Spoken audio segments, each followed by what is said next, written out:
Hi there. The voice that you're currently listening to is Cutiefox.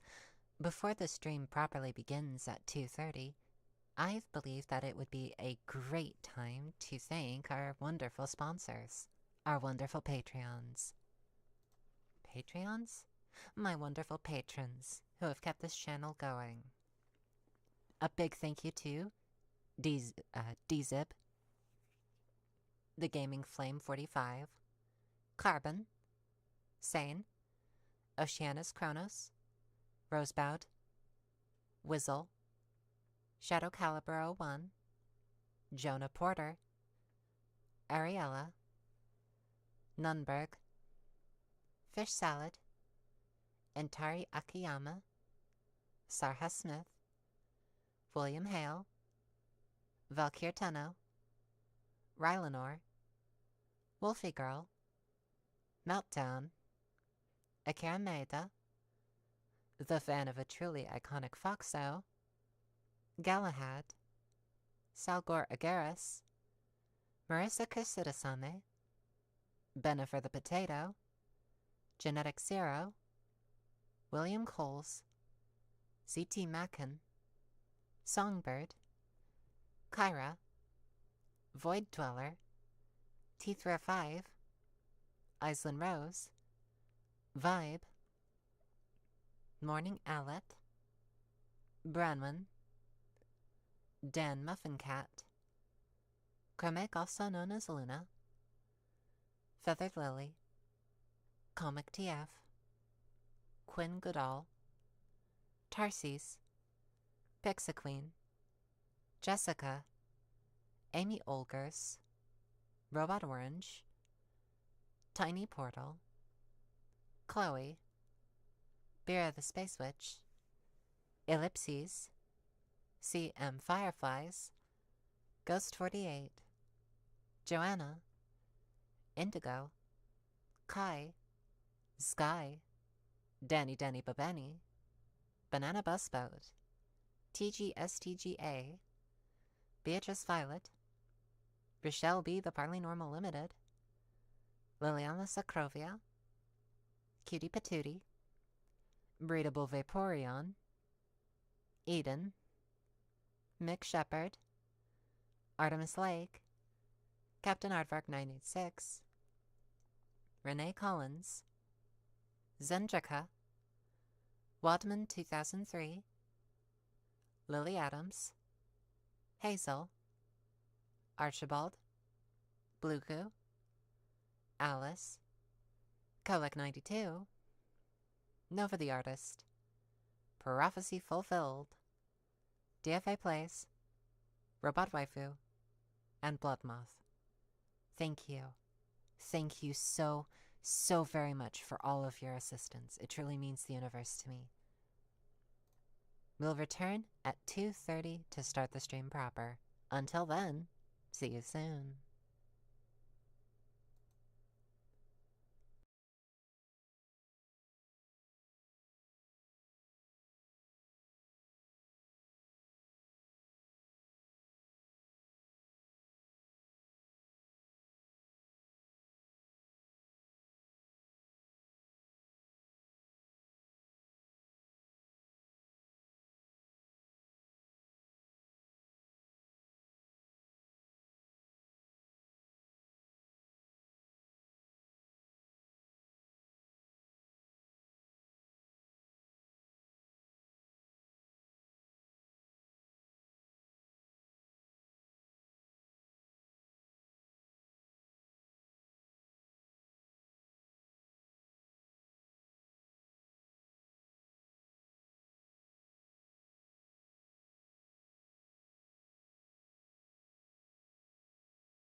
Hello.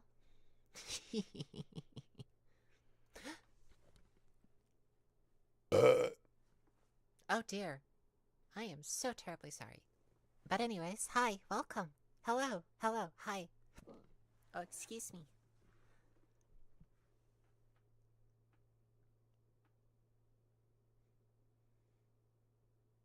Hello.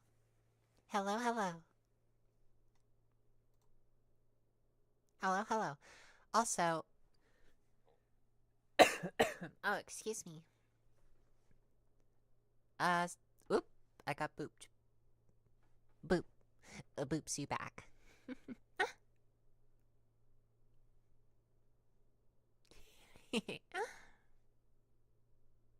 Also, you might notice that my character isn't moving quite as much as she used to.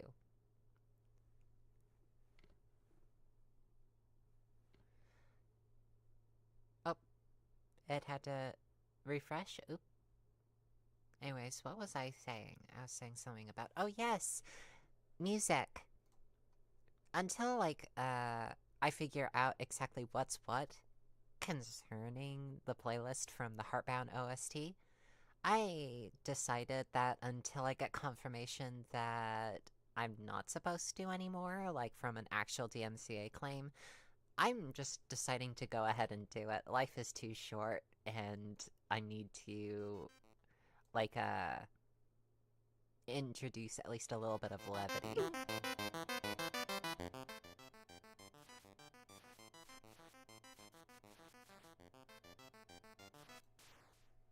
You know, just a hair of levity.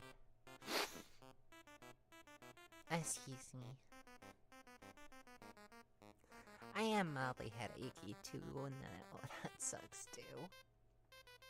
I hope you're doing better than I am right now. Hey, Betty.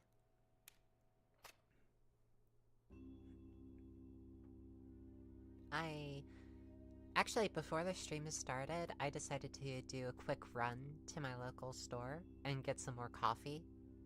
Because I am a major coffee addict. I like my coffee a lot.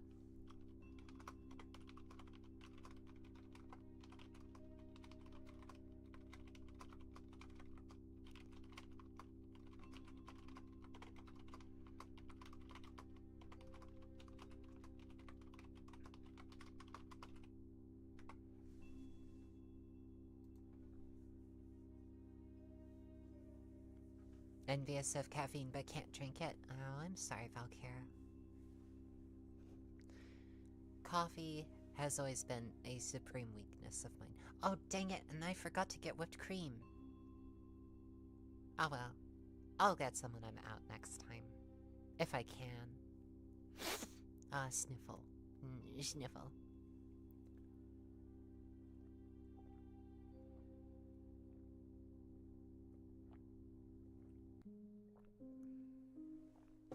Ah. Excellent. Sorry about the problematic circuit breaker, Mary. Hello, Shell. And hello, hello, hello, hello. Mm-hmm. Mm-hmm, mm-hmm. Mm-hmm, mm-hmm.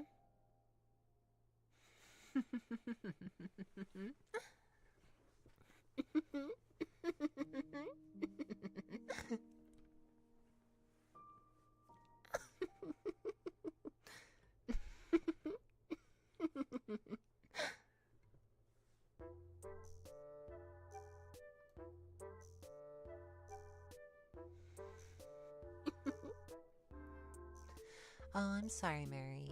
The problems with that wall just can't be over. Huggles, Huggles and Snuggles, I'm really sorry that you have to deal with that.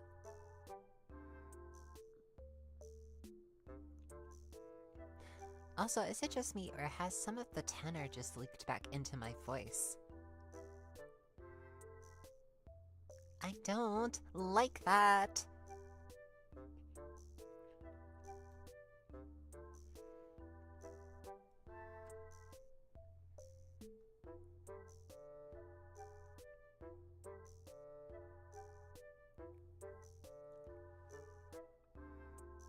Oh, I see. I'm sorry, Betty. Huggles. Huggles for everyone. Huggles for everyone who wants them.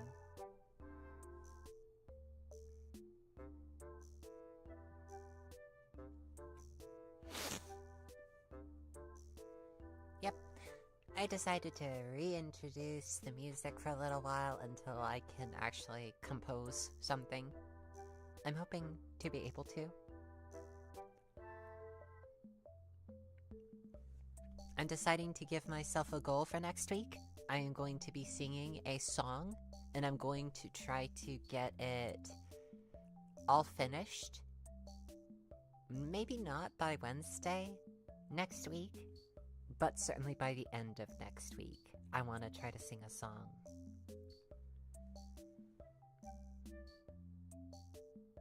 Just a cover, mainly because I want to. And I want to make it a cover with 3 popular voices. These 3 popular voices are going to be Sandra, Talia, and Idris.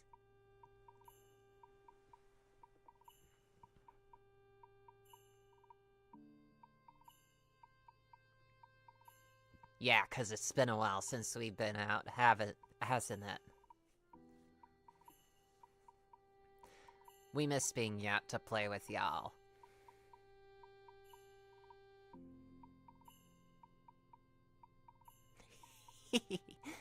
Uwu. Uwu. Owo.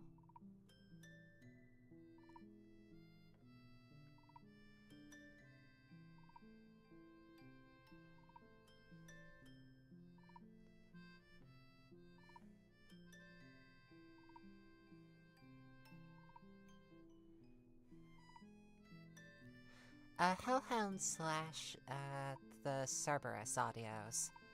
They were a while.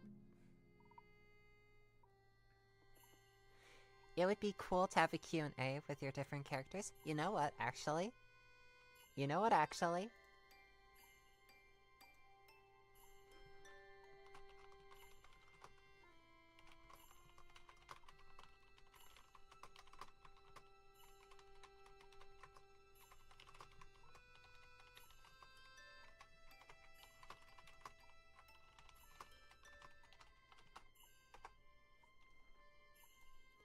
Yeah, if you have any questions to ask any of my characters, go ahead, and I shall do my best to answer them.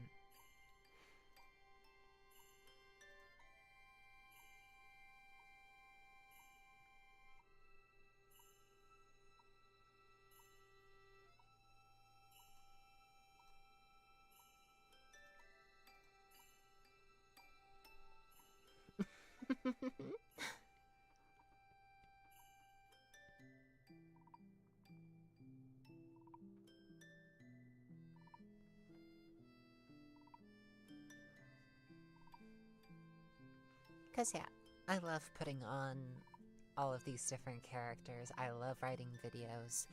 I enjoy all of it.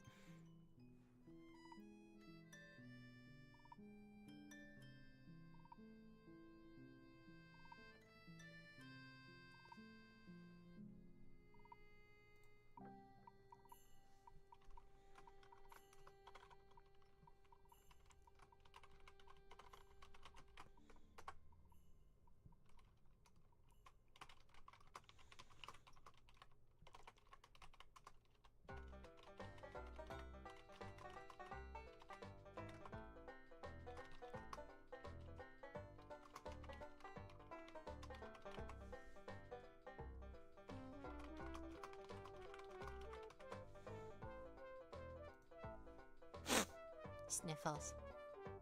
Head pats for Neko.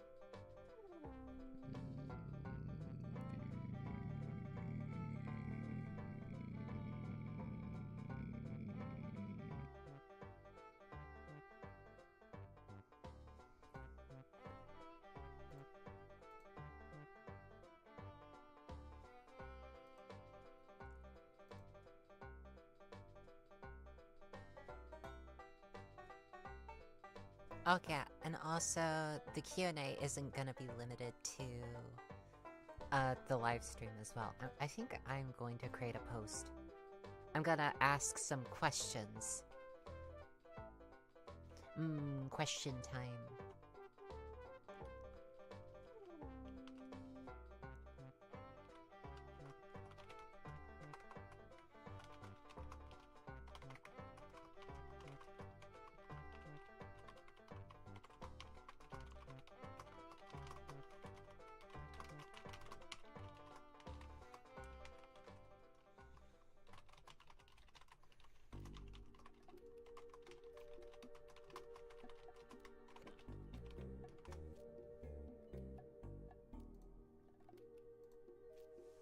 But But But But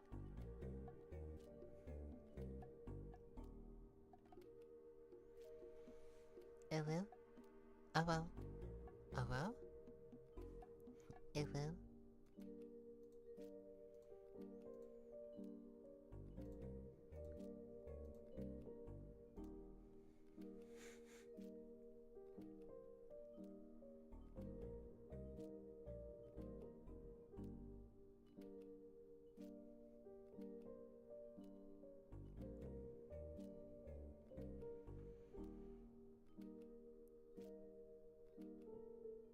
Best I could think at the moment.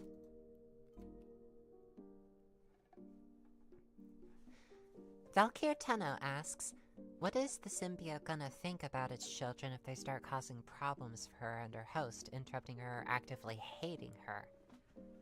As in, the dominant symbiote?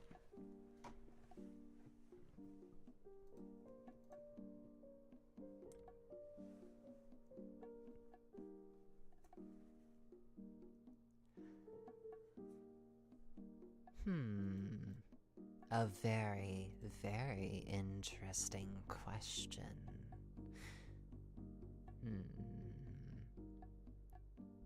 So long as people leave us alone, I doubt any problems could be had, even if they were actively hating us. However, if they constantly interrupted me and mine host, then I would eat them. Any other questions?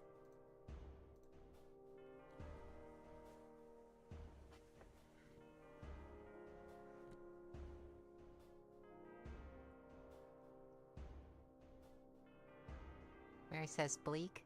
Well, I mean, if they were actively interrupting, like, without, like, good cause and stuff, and were actively hating her throughout that entire process, Yandra's cool with people hating her. She's just not cool with people trying to screw with her on a daily basis. Like, serious, bodily injuries towards her host and the like. She wants to protect her host. And her need to protect her darling basically forestalls anything else. She'll eat anyone if they get in her way.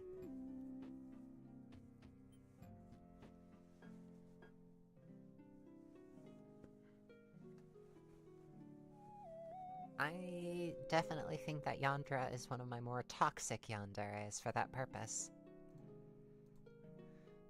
You want to be snuggled by Kitsune wife? Well, come here then. Snuggle, snuggle. Oh, you're so soft.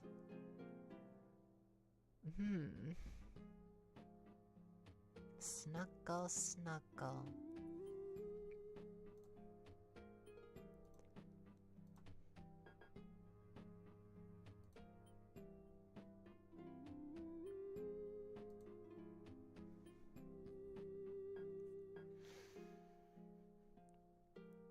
Yeah, originally the very first draft had Yandra be a lot more emotionally manipulative and spiteful. Like, incredibly spiteful.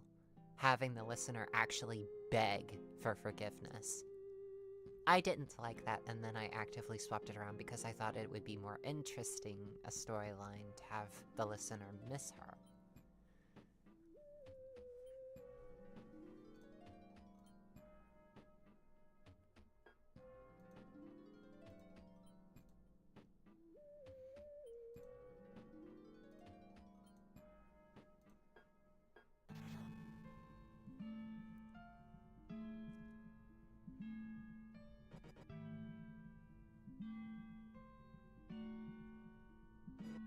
Everything okay, Mary?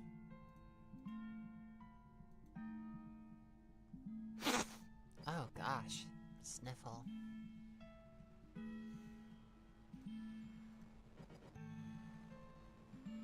Oh dear.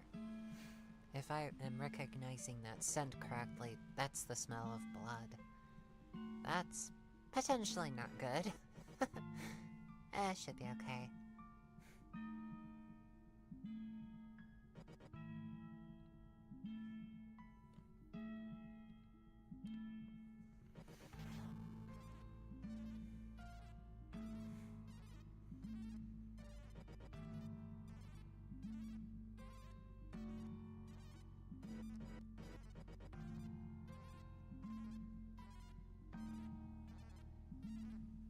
Yeah, granted, I think that those sorts of writing styles, those sorts of writing choices do have their time and place.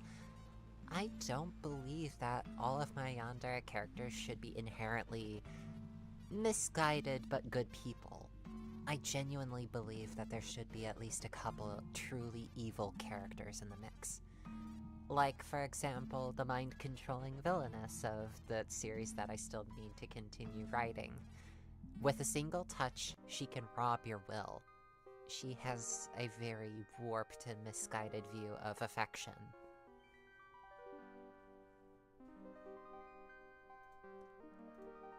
Granted, all of my characters have a slightly warped, version of love and affection. It's something that each yandere has to contend with.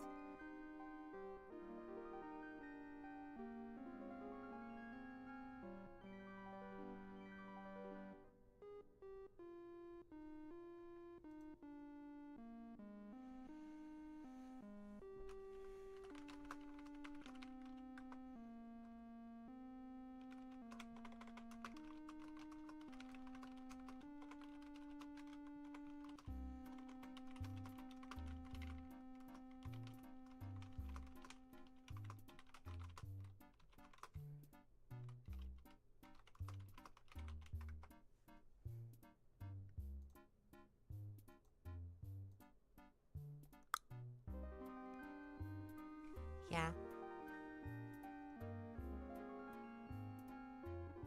And even with a single person can love people differently.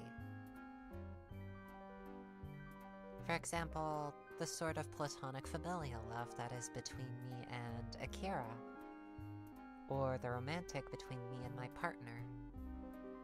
And heck, even between myself and my past partners, there have always been slight variations of how I have loved.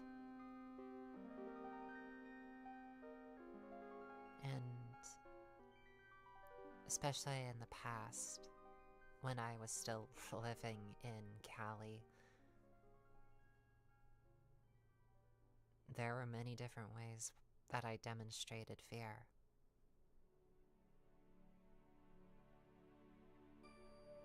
Fear, dismay. And the way that I loved my blood family was different too.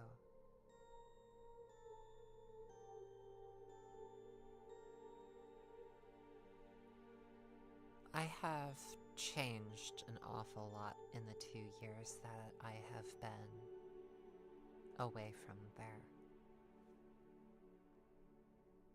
Were my blood siblings to actually see me again in person, they would see someone that is so far removed from their original conceptions. Regardless, the person that they last saw, and myself, are indeed one and the same. It's just that I've had a lot of time to grow and to think about everything.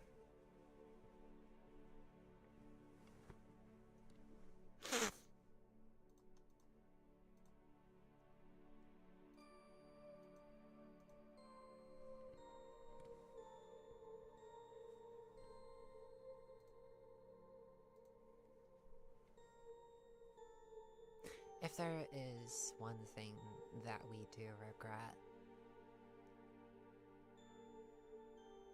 and believe me, there have been a ton of regrets that I have had ever since I left Cali. But one of the biggest was how it ended.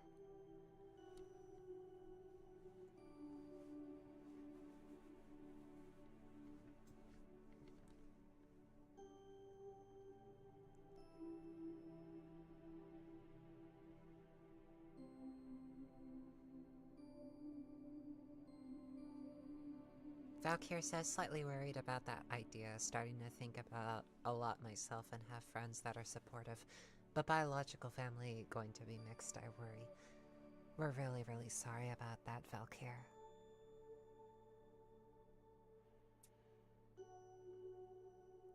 It's an irrational thing on our part, but you know, for the longest time, we kinda saw ourselves as being more responsible than our blood siblings for how things ended up between my blood parents.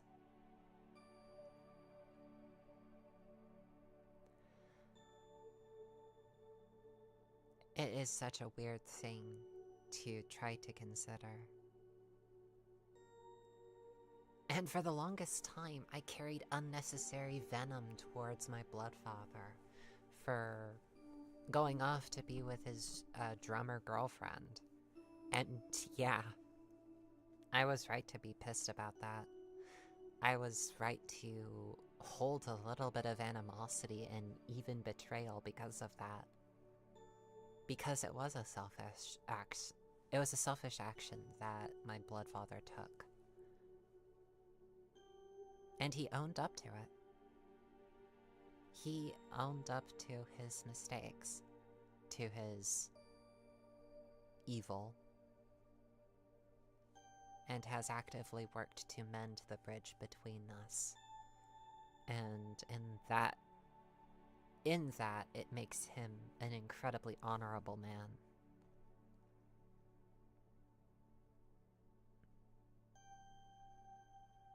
A thing that I just constantly keep on the back burner in my mind is the constant thought of, he is a person too. With all the flaws that people have, and with all of the, you know, he had his own sort of messed up upbringing that even puts mine to shame.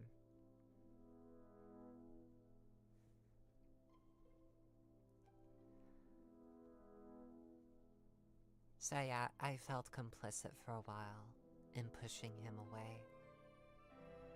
But after several months, going on a year after he left, the poison that had filled my veins, that venom, had dulled. It had quieted. It had reduced. Especially considering that I started seeing him through that lens, and I was starting to see a lot of holes in my blood mother's approach. How little she liked to take accountability for her actions. How it was always my fault whenever I would, like, point out a couple flaws in her arguments. And when I especially would point out injustices. Yeah, looking back on it now, I probably should have seen it for what it was. She kept saying, oh, you have a lot more power than you realize in this relationship. I didn't have as much power as she thought I did. I was still young and trapped in that house and in cycles of thinking that I had been raised in. She legitimately tried to teach us to do as she said, not as she did. Which is to say, she was going to do what she wanted to, and we had to do differently.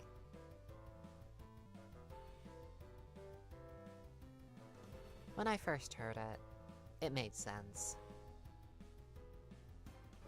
But now I can see that it was really, really bad.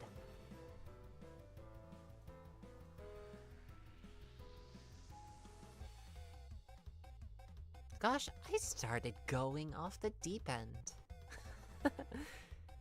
I syndromed there. Oh my gosh. You sly dog, you got me monologuing!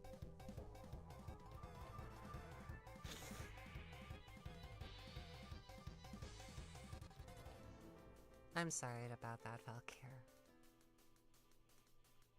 It's gotta be rough.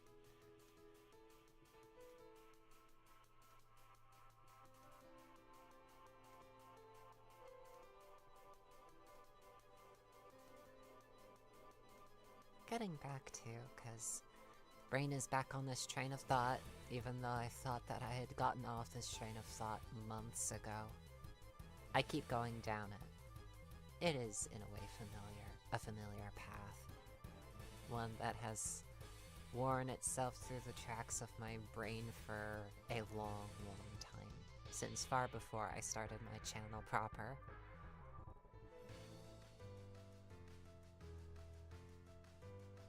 But the real boiling point was her brother. He was, to put it bluntly, an abusive prick. And my blood mother allowed this abusive prick to be around us. To be around my blood siblings, to be around me. Actively defended him even when I went up to Stephanie. Went up to my blood mother. And said, point blank, that he had laid hands on me. That he had physically...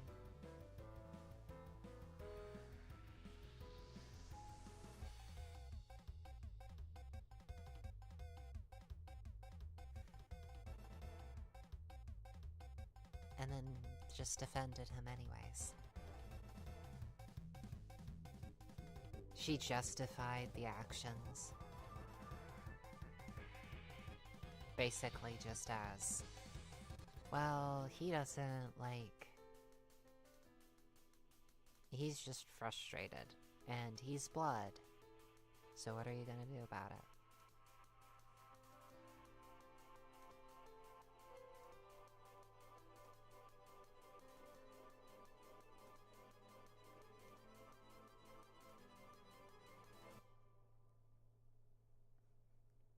That is definitely a habit I'm gonna have to get out of.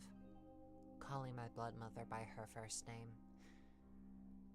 In my mind, I know what I was definitely doing.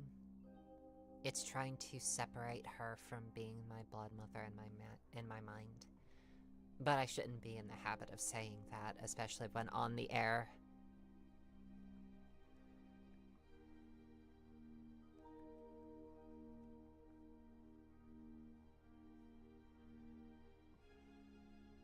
I want to preface this, above all else, I wish to point out that this is very much a my grievance situation.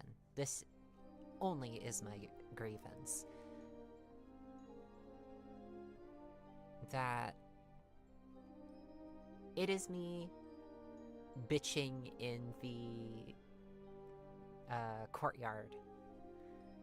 It is the fox witches bitching and moaning in a courtyard for all passerby to hear.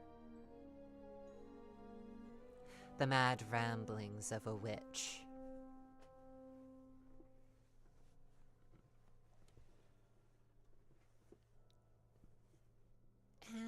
as far as I am, like, as far as I'm concerned, it truly is done and handled. I went back. I went back to California. I stepped foot in my grandparents' house again. I had a tearful reunion with that half of the family that, well, still sees me. That still, well, cares about me in a way that doesn't feel like it's a threat jammed down my throat. That it isn't like a knife to my throat. That isn't oh, I'm perfectly willing to have a relationship on your terms, but you're not allowed to ever call me out on my shit. Because if you do, I'm gonna ruin you.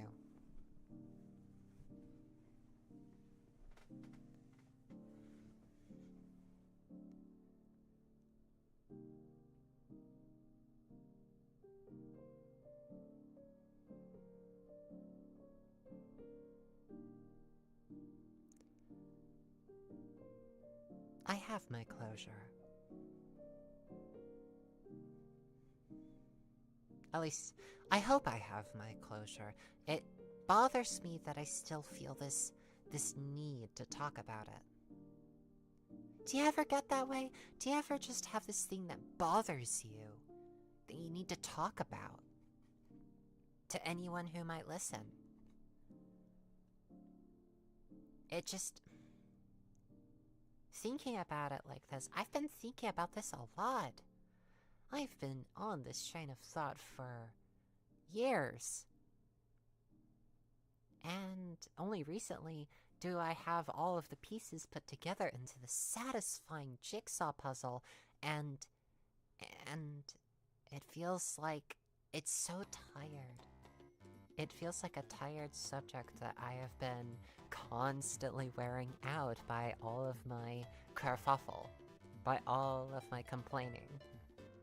It feels like it should have been dealt with by my own brain.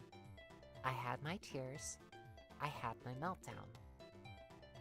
I had my revelation that I was her tool. Why then do these thoughts still bother me? Is it a sign that there is something left unresolved? Or is it just me unwilling to let it go? A large part of me that is just unwilling to let go of the very memory, the fear, the anger, the quiet, loving moments that shine through despite it all. Like honey that's been thrice poisoned over.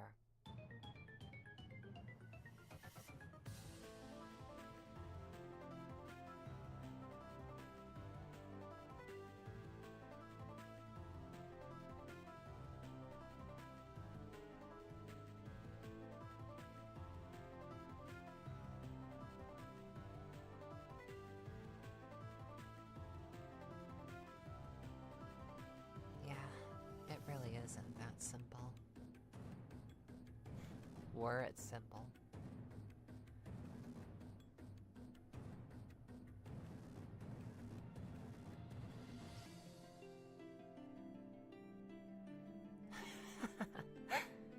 I felt like Egon on the side of the jagged peak. My heart is twice over filled with fear.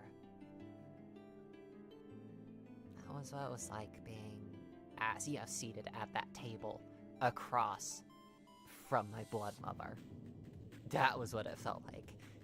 Terrifying. I was so fluffing afraid of her. Afraid that once she spoke and once she laid out her reasons, that it would make sense. It's like, oh, yeah, the justifications, they make sense. And surely they'll make sense to Akira and to my father and to my grandparents. And once they hear her justifications, any grievances that I have just would be infinitesimally small.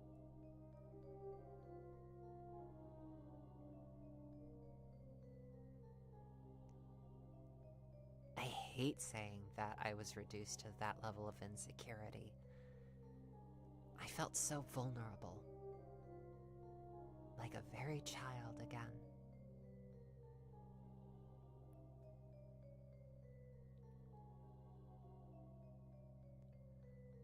Yeah, I'm really, really lucky to have my beloved in my life. I'm really, really lucky to have my adoptive big sister in my life. Without Akira, without my partner, my life would look so different. I don't even know if I would be, like, in the mood to stream, or if I would stream, whether or not the attitude might feel different, whether I would have just permanently lost that pep in my step. Or maybe I would have. We are not told what might have been, but it is sometimes fun to speculate about.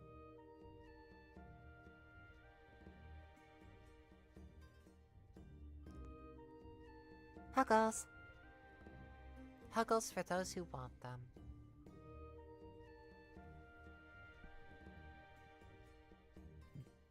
Oh yeah, and one of the biggest things that bothers me,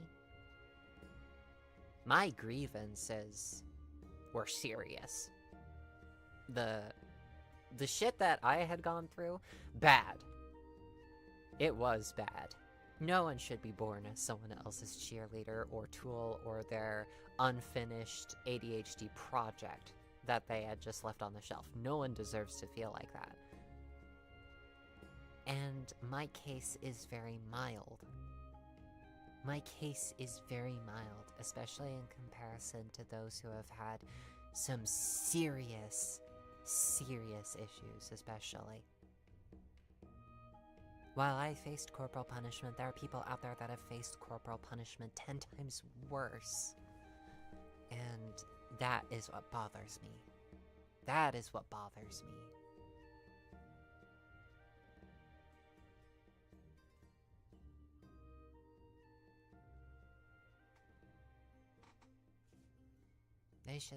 That people should not have to deal with this in any degree. It has given me quite a lot of sympathy.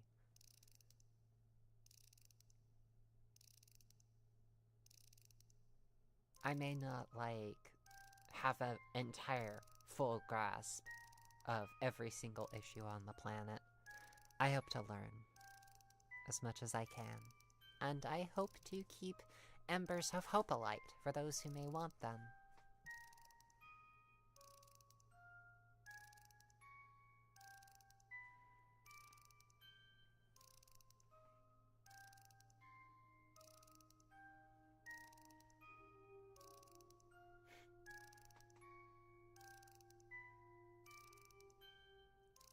Yep.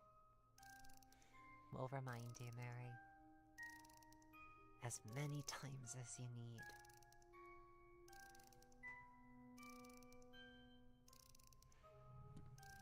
Mild doesn't mean irrelevant.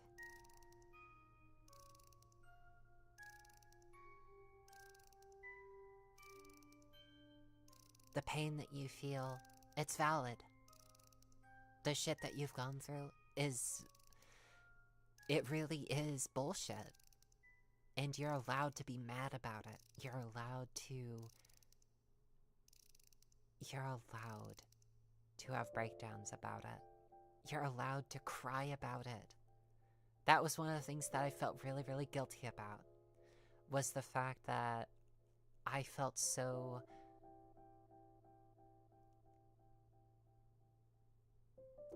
broken and just so... in pieces about it all. I was ashamed about the fact that I cried. Please never be ashamed of that. It is the body's natural response to pain. It is natural stress relief.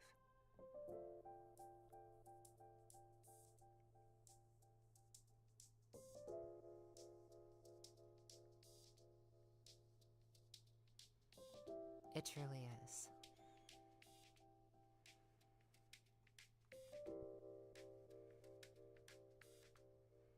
So yeah. Sure, shit looks really, really grim. The lies on social media are prevalent. They are prevalent and they breed like rabbits. Probably worse because we've automated the process of manufacturing lies on the internet. We have entire chatbots that have been like trained from ChatGPT and stuff like that, trained in a lot of this rhetoric. How creepy is that?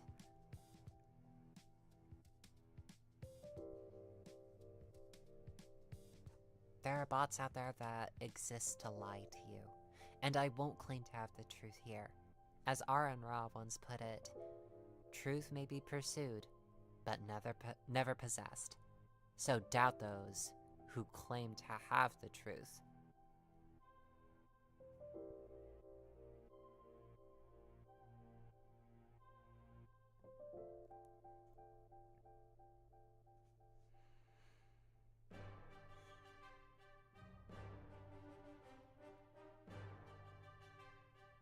In the opening words of a lot of the Thinking Atheist podcasts, question everything.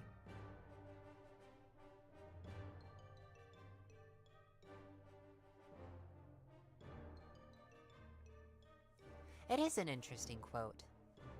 I believe that it is very, very, very, very, very, very, very, very, what's the word I'm looking for here? It is relevant. In the game of science, you have to be skeptical. Arguments from authority are worthless.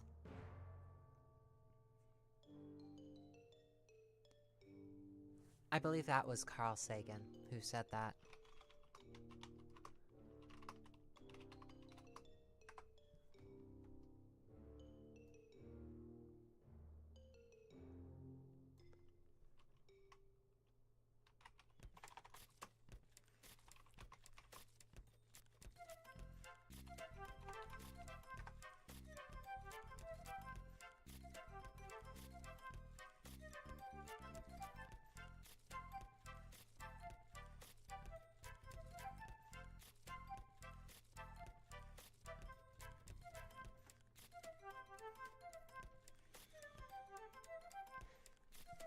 Mary says not everything. You need to understand what you need to question and when.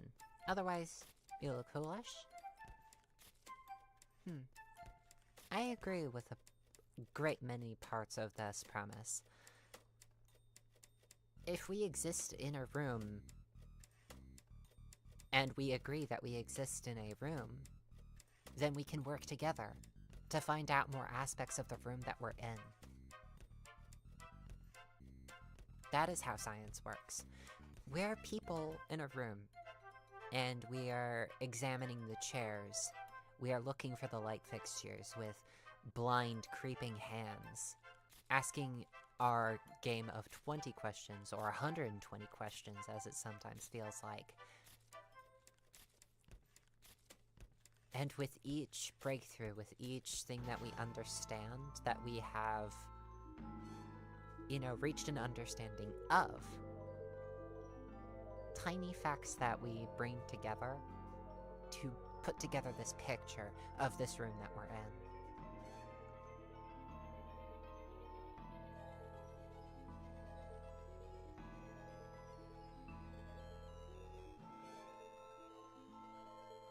I have caught myself more times than I care to admit, making arguments from authority.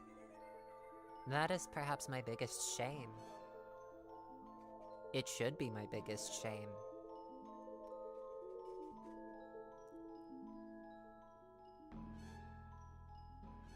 When I say to question everything, I mean to question arguments from authority.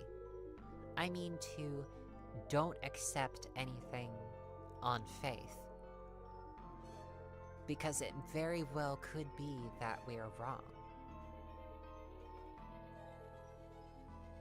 We have a theory of gravity. It is held together by a bunch of facts about gravity. And then, let's say we find out that one of these facts is only true in about 90% of instances, and 10% that law operates completely differently, or ceases to operate at all. What then do we think? We don't accept that it works 100% of the time. Then we modify the theory a little bit. We break it open, we see what isn't working. And we test it. We gain a better understanding of it.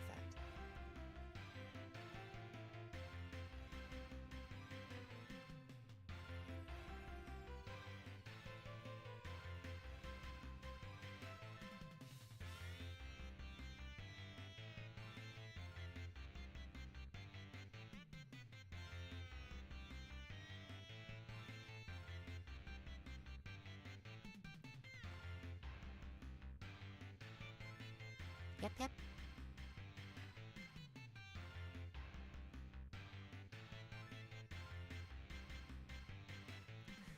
Yep, yep.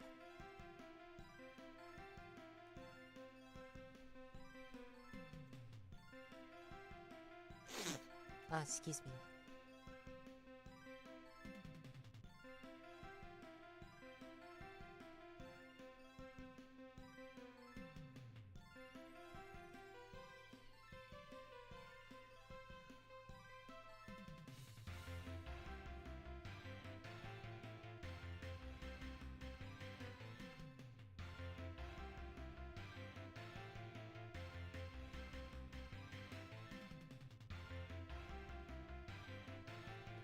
Carl Sagan once said, "Who is more humble? The scientist who looks at the universe with an open mind and accepts whatever the universe has to teach us, or somebody who says everything in this book must be considered the literal truth and never mind the fallibility of all the human beings involved?"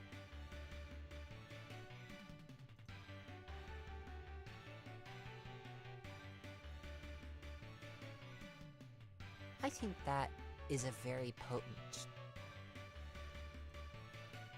I think it is a very potent quote, and one that gets me thinking an awful lot about the ways that I could definitely improve. To not take a figure or a quote from a book or a website and say, ah, this is a profound sense of truth, or a source of truth. It is a quote that gets me to think. I think that we should move away from, oh, this must be true. We read it, we heard about it, and it feels good to, Now, this quote here, let us see where this might lead us. Let us think about this. Does that make any sense? Am I just rambling?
You see the thoughts? They are thoughting.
Boing, boing, boing, boing, boing, boing, boing.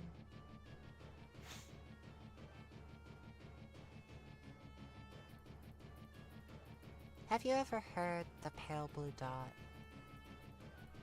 It is a really, really lovely quote. And one sentiment that I am more than happy to parrot. Look again at that dot. That's here. That's home. That's us. On it, everyone you love, everyone you know, everyone you ever heard of, every human being who ever was, lived out their lives, the aggregate of our joy and suffering, thousands of confident religions, ideologies, and economic doctrines, every hunter and forager, every hero and coward, every creator and destroyer of civilization, every king and peasant, every young couple in love, every mother and father, hopeful child, inventor and explorer, every teacher of morals, every corrupt politician, every superstar, every supreme leader, every saint and sinner in the history of our species lived here, on a mote of dust, suspended in a sunbeam. The Earth is a very small stage in a vast cosmic arena. Think of the rivers of blood spilled by all those generals and emperors so that in glory and in triumph they could become the momentary masters of a fraction of a dot. Think of the endless cruelties visited by the inhabitants of one corner of the dot on scarcely distinguishable inhabitants of some other corner of the dot. How frequent their misunderstandings, how eager they are to kill one another, how fervent their hatreds. Our posturings, our imagined self-importance, the delusion that we have some privileged position in the universe, are challenged by this point of pale light. Our planet is a lonely speck in the great enveloping cosmic dark. In our obscurity, in all this vastness, there is no hint that help will come from elsewhere to save us from ourselves. It is up to us. It's been said that astronomy is a humbling, and I might add, a character-building experience.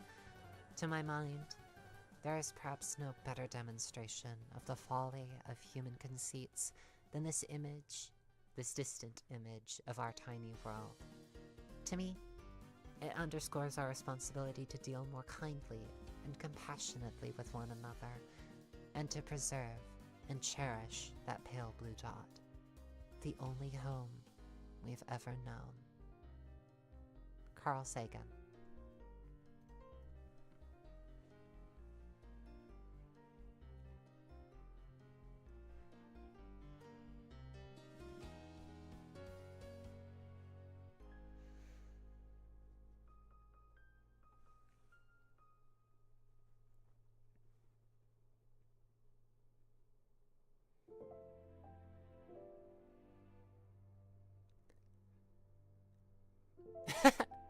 Betty Nor says, if blood is thicker than water, but maple syrup is thicker than blood, then that means pancakes are more important than family. Until we meet again!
Why does that feel like the Skeletor meme?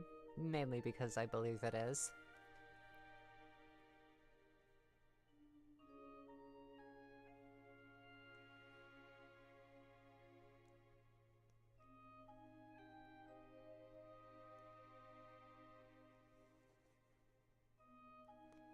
Hey Nico, the thoughts are thoughting, but is the math mathing?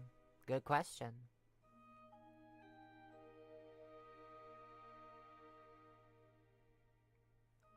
1 and 1 is 2, 2 and 2 is 4, 4 and 4 is 8, 8 and 8 is 16, 16 and 16 is 32, 32 and 32 is 64, 64 and 64 are 128.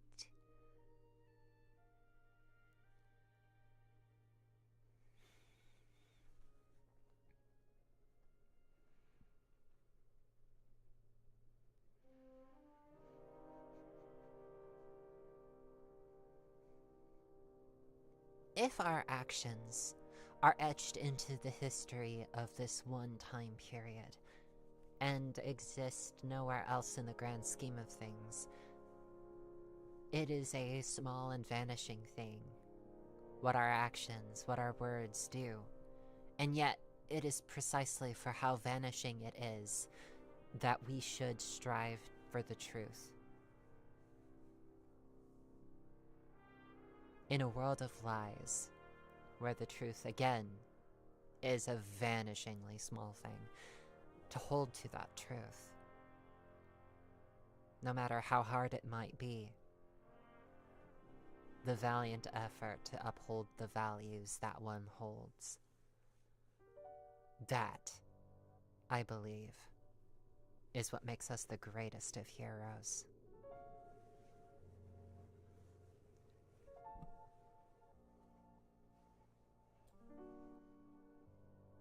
And that is just something I kind of just thought up on a whim.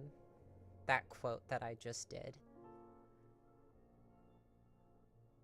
It does have its basis, it does have its roots elsewhere though. I have indulged myself in a great number of philosophers. And again, I have also watched a good many videos by the great Dark Matter 2525.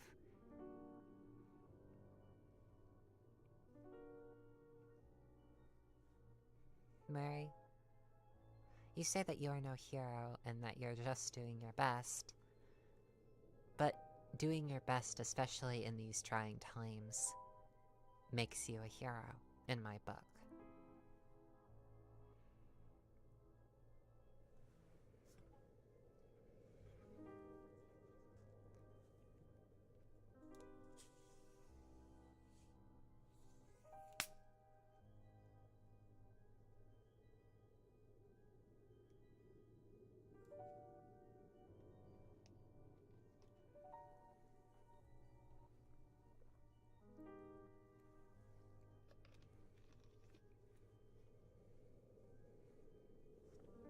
There are no non-trying times? Then by holding to the virtues that we have placed upon truth and kindness and civility, that you would seek to uphold them still, makes you a hero.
Valkyr says, didn't expect Philosophy Night, but really liking it so far. Believe it or not, I have been philosophizing for a long time. Almost as long as I've been writing. Although, when I first started out, I mostly just parroted a lot of talking points that the philosophy tubers that I watched spouted. I indulged in thinkers like Matt Dillahunty and educators like Aaron Ra. And yet, back then, I absorbed so little. There is still so much more for me to learn, and so little that I currently know.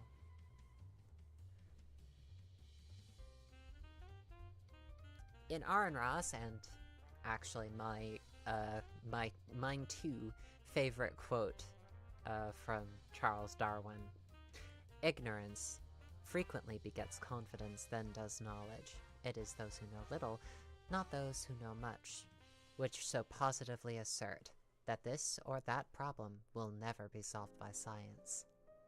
And isn't it so amazing that he said that 150 years before Dunning-Kruger?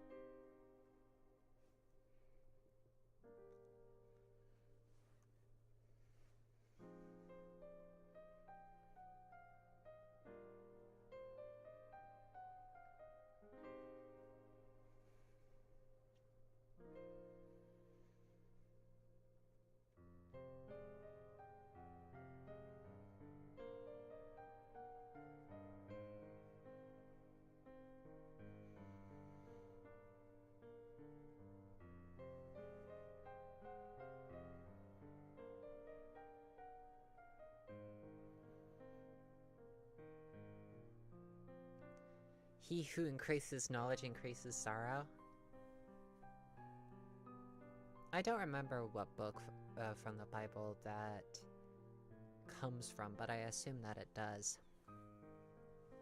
And I also don't like it. I have had a wonderful time increasing knowledge.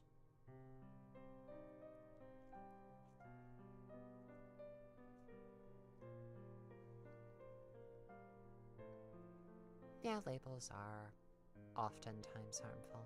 Yeah, you're right, Mary.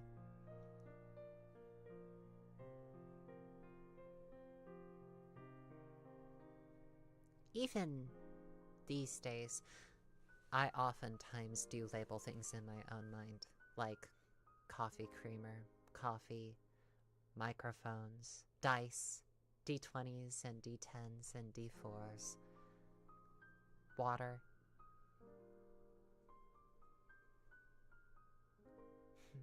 And even to people, sometimes I ascribe labels such as good and bad.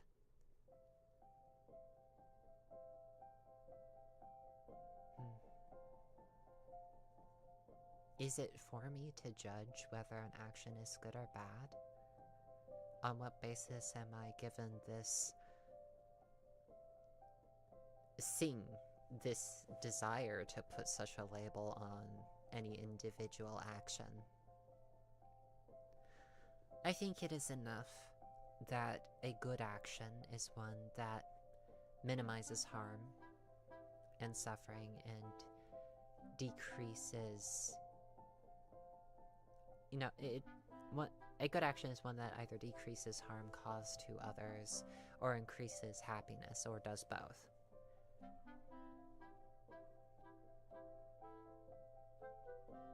And that a good action is one... God, I'm going around and round and round and round in circles. I need to get my thoughts straight. Okay. Trying to get my brain to actually engage. A good action is one that minimizes harm and suffering, or increases happiness and well-being, or does both. An action is harmful if it increases harm and suffering, or somehow decreases happiness or well-being, or again does both.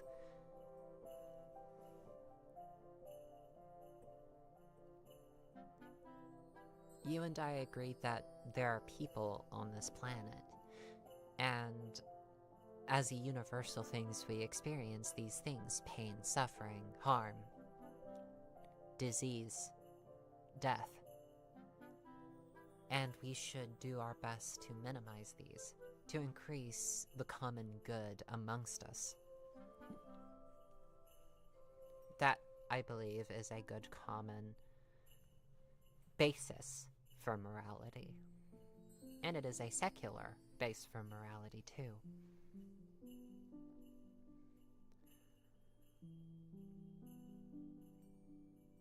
AW, that's correct. I believe so.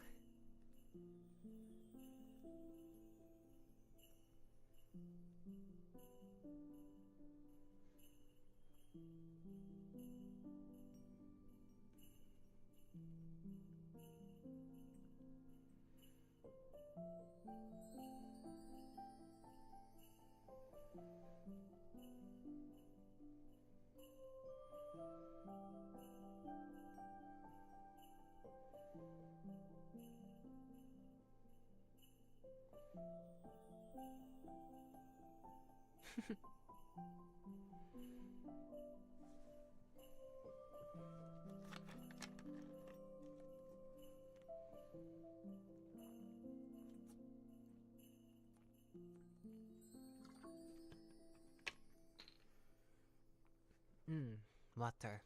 Water is good.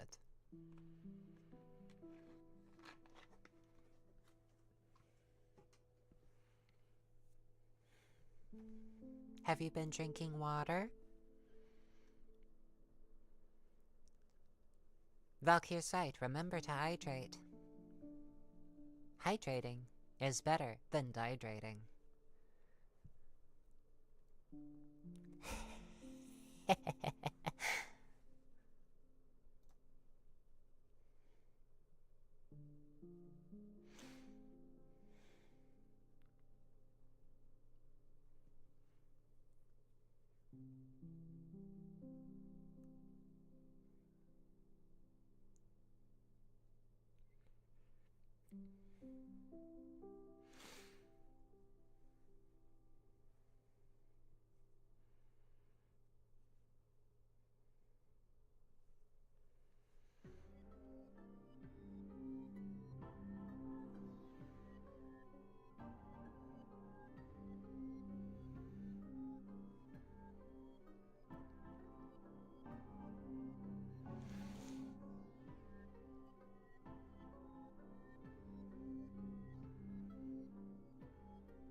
Winter says, failure to hydrate will be met with consequences.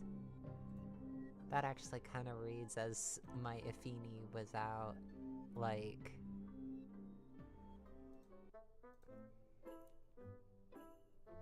the, deep undertones. Nix Garcia asks, question for the Cerberus gals. Who's a good girl?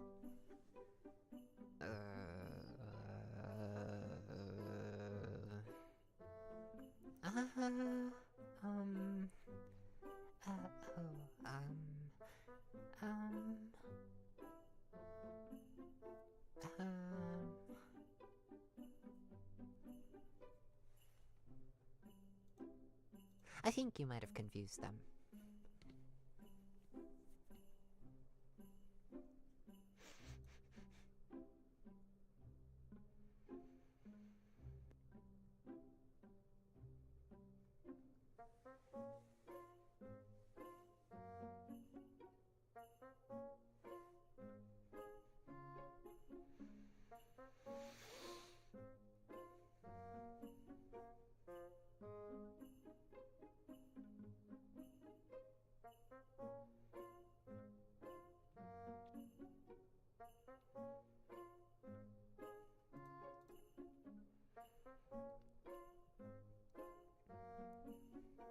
Sounds like a trio of good girls to me. I'm not a good girl. Not a good girl? Maybe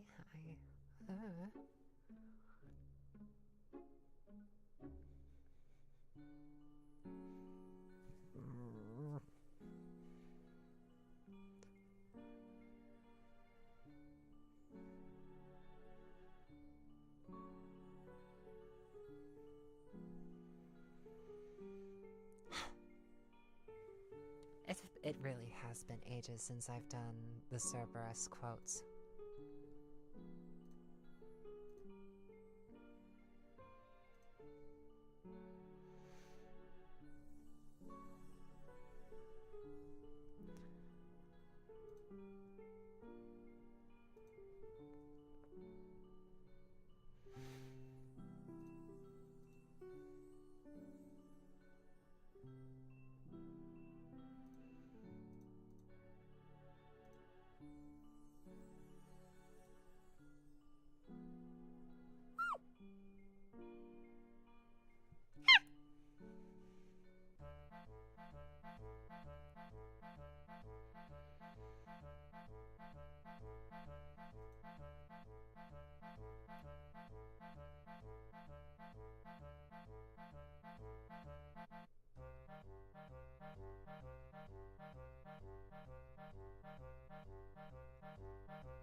uh,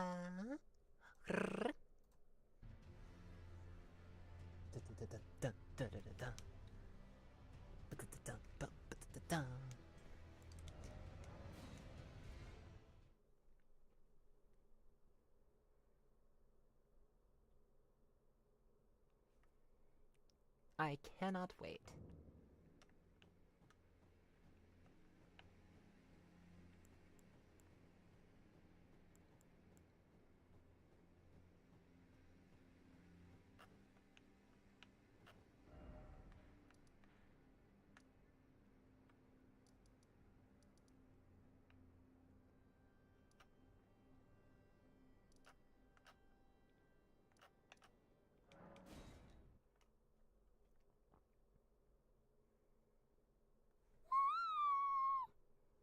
I'm still trying to figure out how to write the Mallow character. I want to make her friendly, but also I need her to be able to communicate. I would have to break from canon in order to do so, because otherwise we will have a character that is unable to communicate and purely in audio format. As I am not exactly the best when it comes to animating.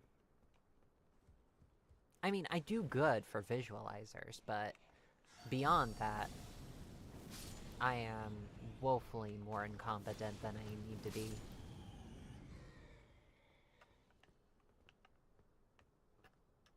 I mean, I could try, but then again, feminine Mallow. Yeah.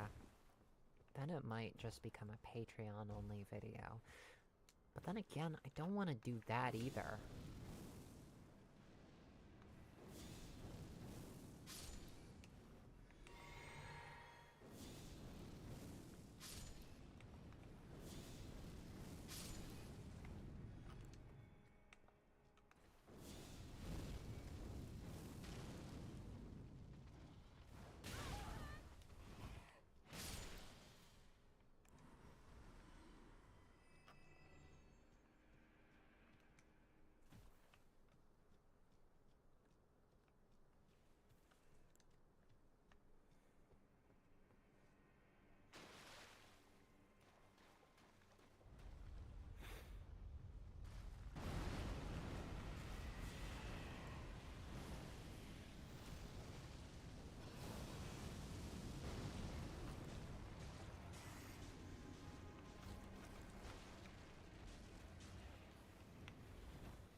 Ow.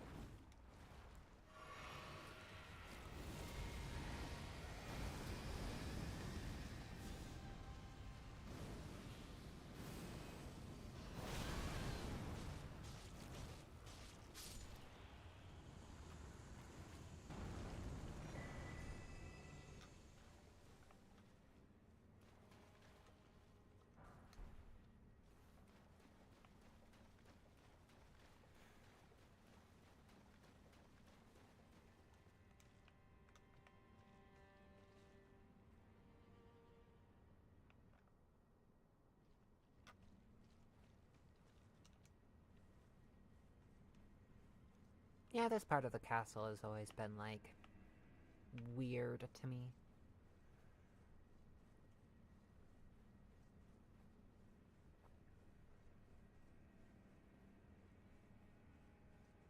Yeah, maybe I could make it so that Mallow got an update that allows her to use audio messages. And eventually she works up the courage to, like, actually touch the listener and stuff.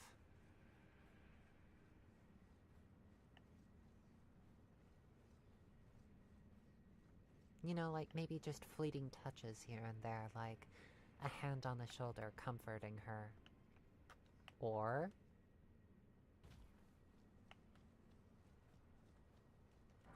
like head pats, or a hand on the cheek. Maybe even a kiss.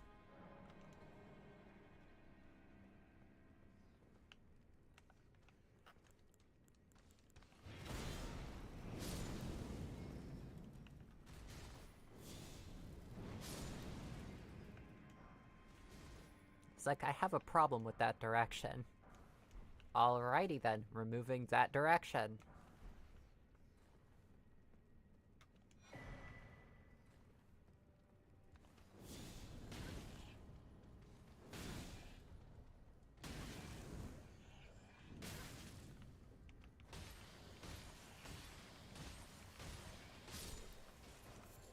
I didn't realize I could punch them so hard that they just go.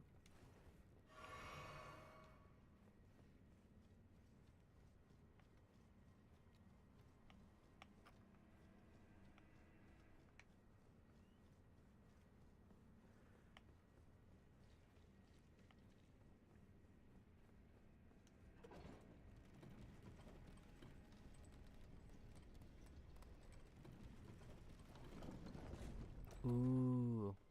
I like that. I like that. I like that a lot.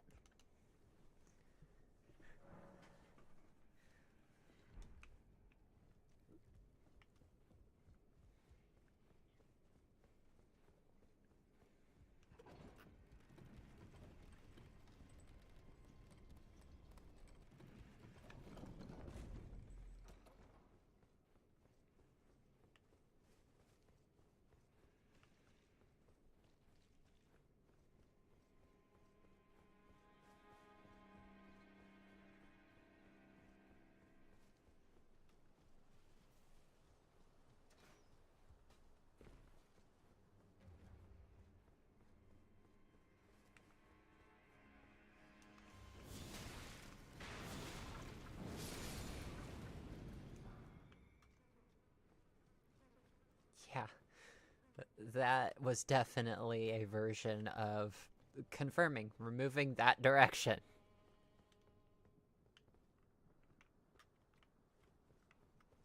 Maybe I should make an entire romantic SCP series. Like, yeah, not just are we getting, like, stuff like Mallow, but we're getting stuff like others, too.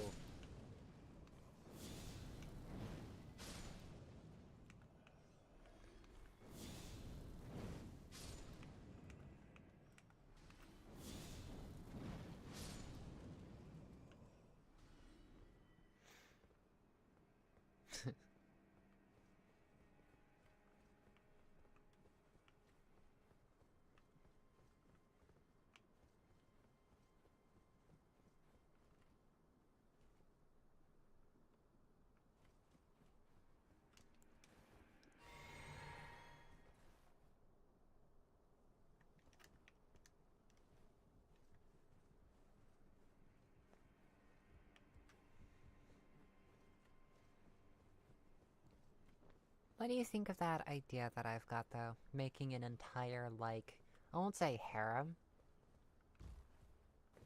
Or maybe a harem, I don't know. Do you think that'd be, like, a good thing? Like a good idea?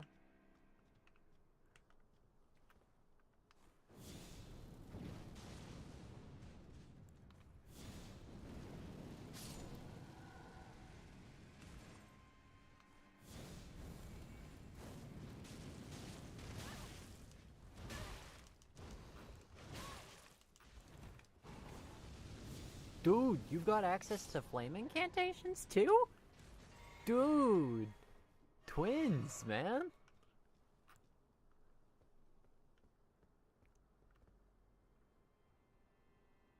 The Sins technically that? Well, they're not SCPs. And yeah, I do believe that the Sins qualify as being a harem.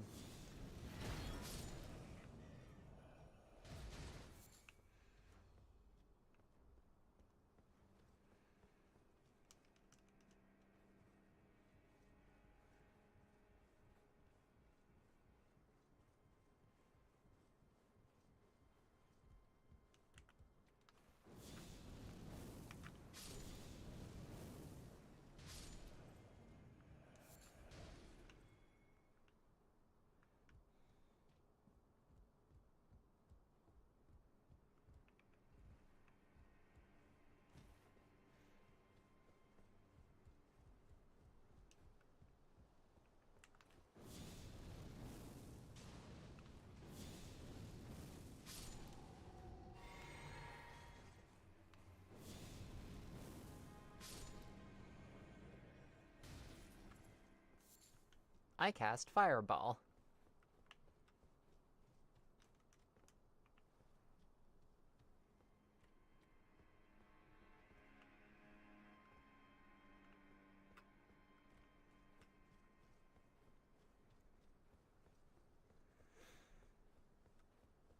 Yeah, it takes a while to set it up, though. I've actually been, like... What I want to do is I want to use the Tree Spear as, like, a last resort if I can't cast.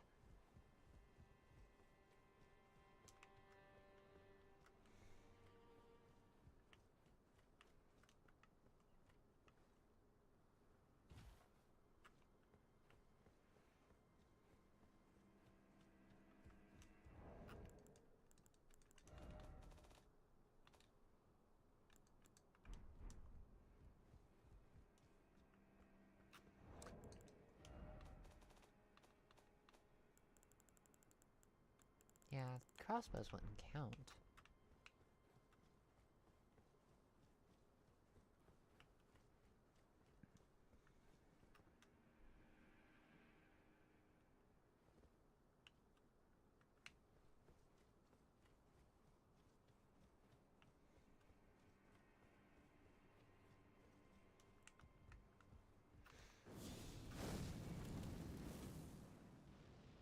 Oh yeah, if you think that, pyromancies are fun now, wait till you get access to Flame of the Fell God.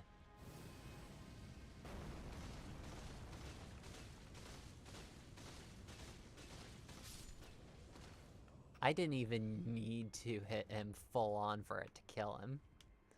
And it causes, like, major damage too.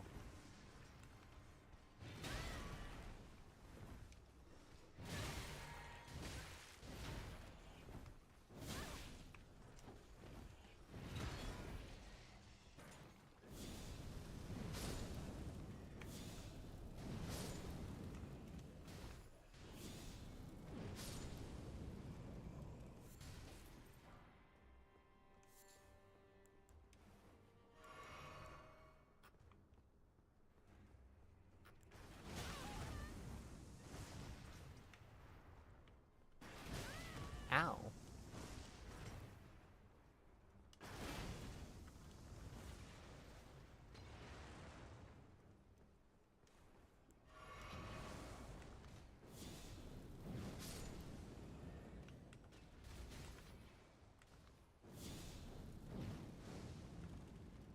Huh?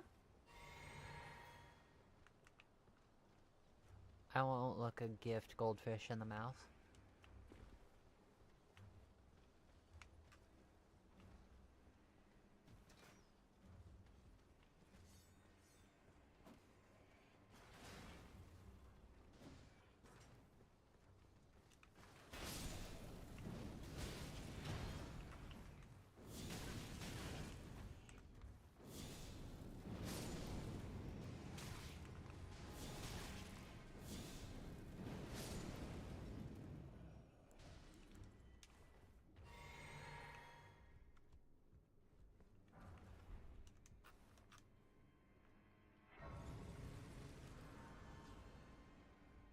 Also, I really enjoy saying Flame of the Fell God.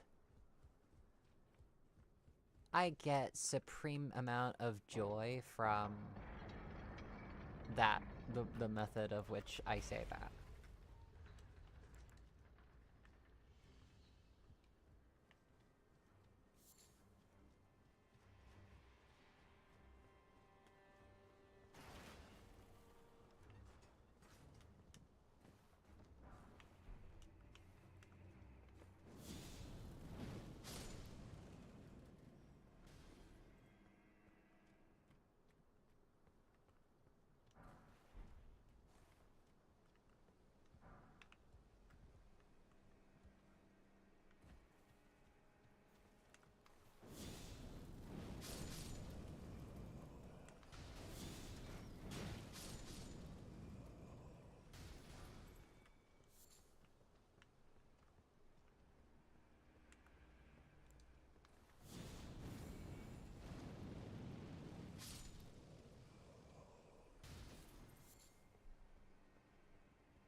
I sniped that guy.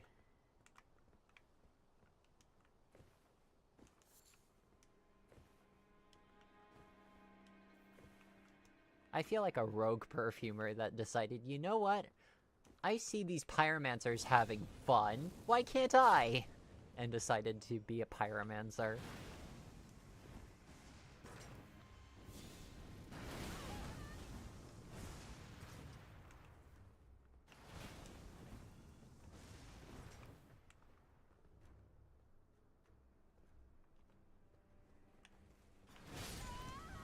Oops.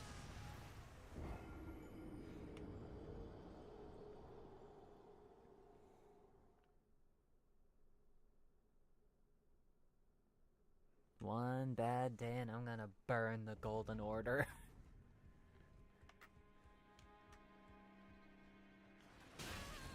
Ow. Fine if you want to be that way about it.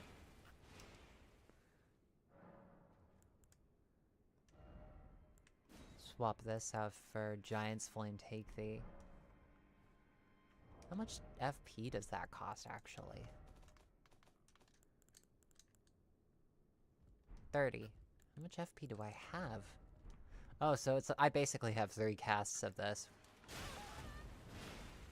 Okay, fine, I hear you.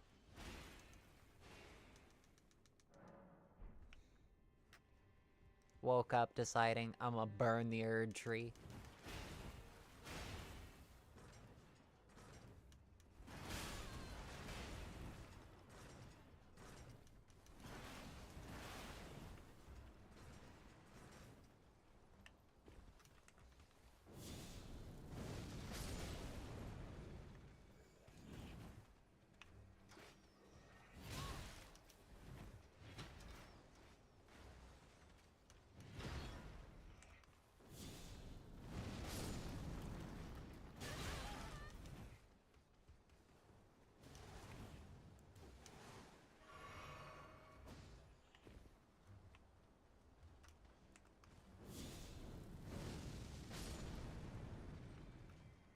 Oh, I love it. It is so kaboom.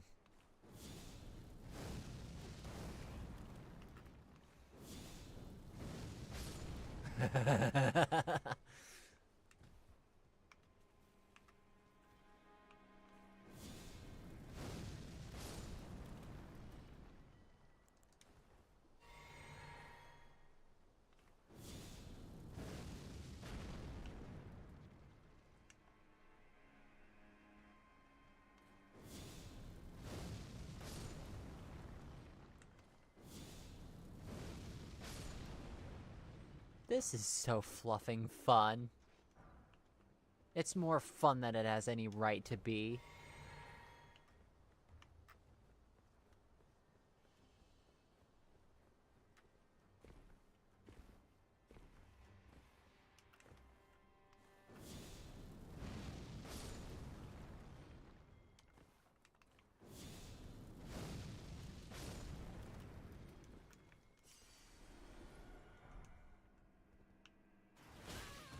Ow.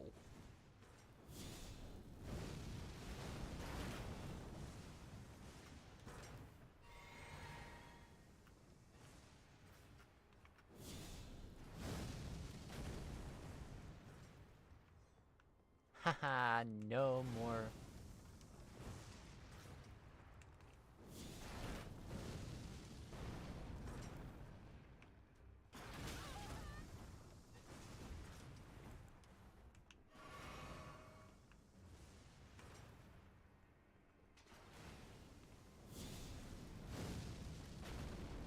Really?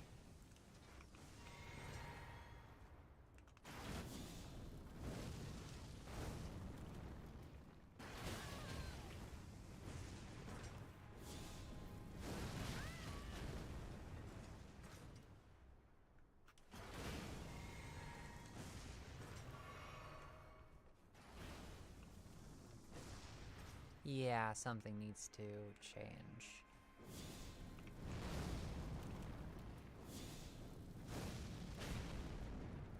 The heck you mean? What do you mean, no? I didn't ask if you could stop that. I said I cast Fireball!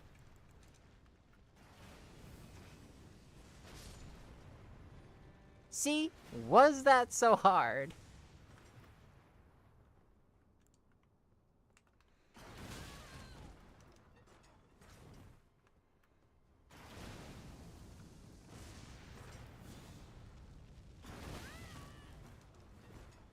Go, my flame.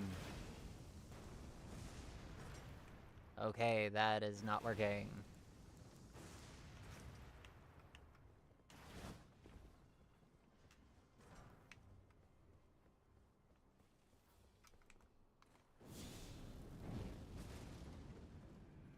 Are you just fucking with me?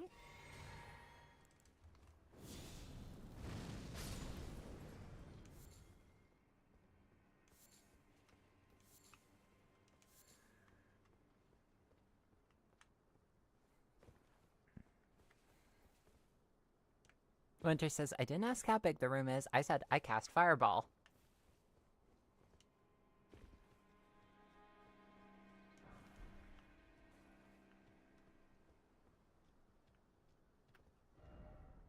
Bum bum bum bum bum bum bum bum bum bum bum bum bum bum ba ba ba da bum bum ba ba ba da da ba ba ba da bum ba ba ba da da.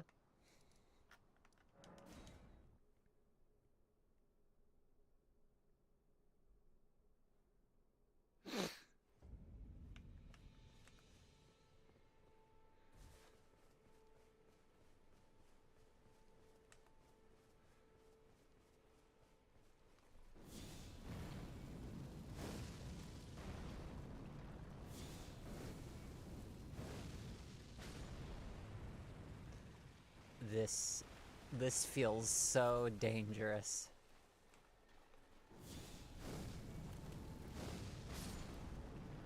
That crab just went boink, gone.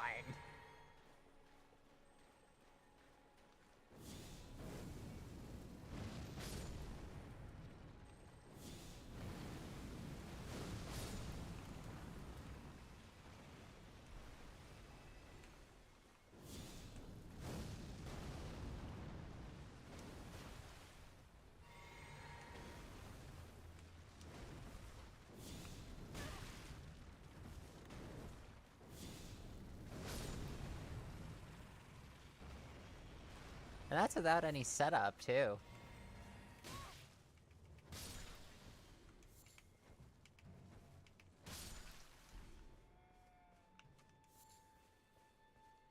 Well, I mean, a little bit of setup, obviously. I mean, you can't get Giant's Flame take the until towards the end of the game, but Flame of the Fell God is fair game for anyone who gets to Liurnia. I was gonna say, fire is fun.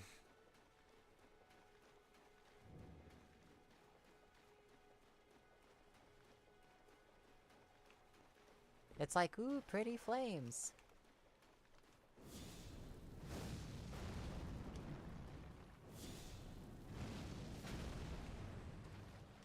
Really? How?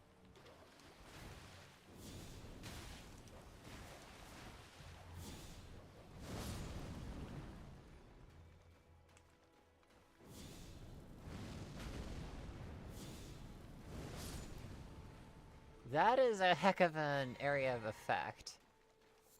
It is a fireball that says, screw it, I cast Fireball.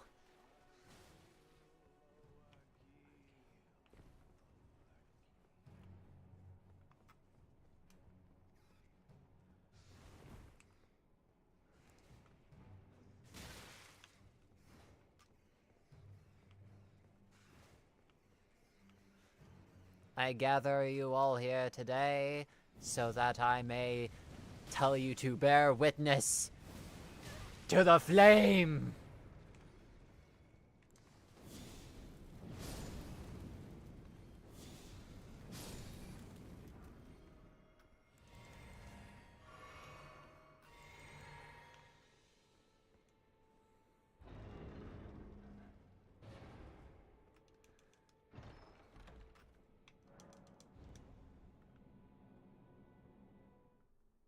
I got ensnared.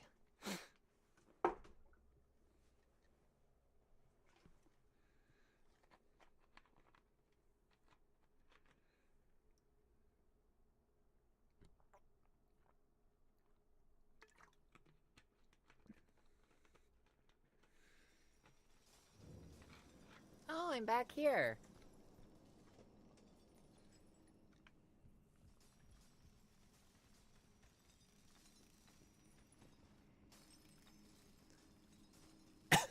Excuse me.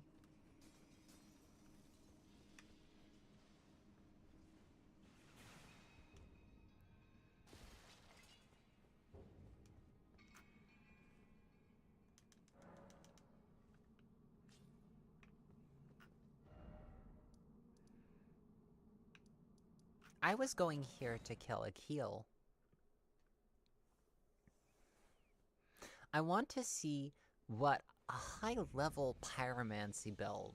Well, this isn't even like a high-level pyromancy build, this is just level 75. It's far from being, like, competitive yet, but... But I mean... Come on! Come on!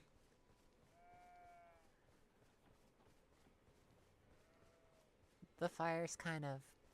pretty. You know? Did I already kill this dragon? I'm pretty sure I didn't.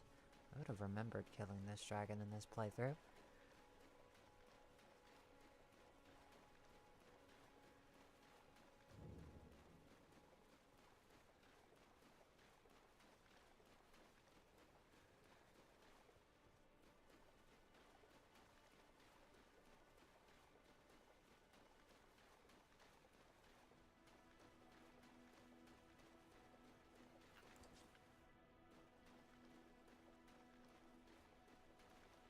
Ah, yeah.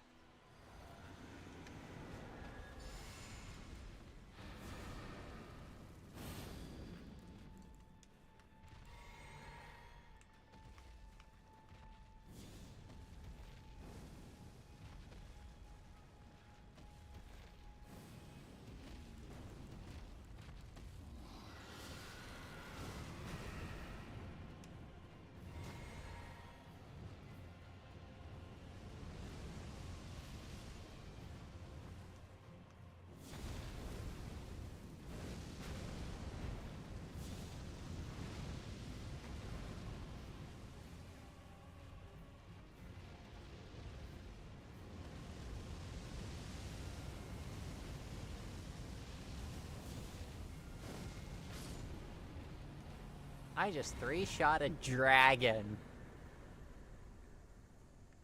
Dread it? Run from it. Destiny arrives all the same. Also, confession time, I might have accidentally killed Patches in this run. I'm sorry!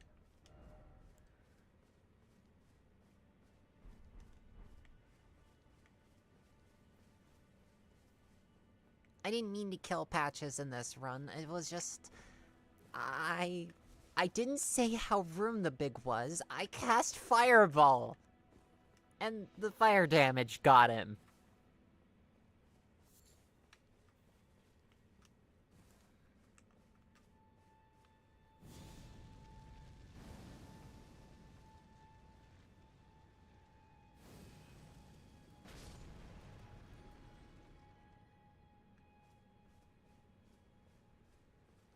That spell, though.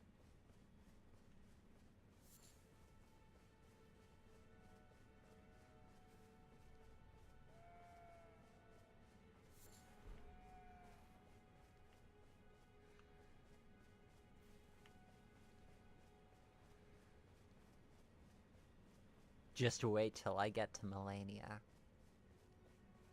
Melania is gonna be fun.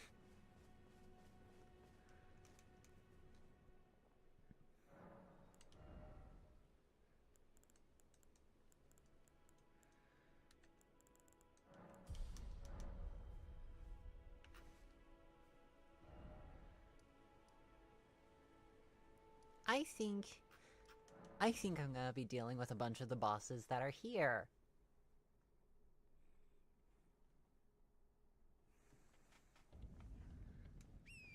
Not the ice dragon yet, no. But...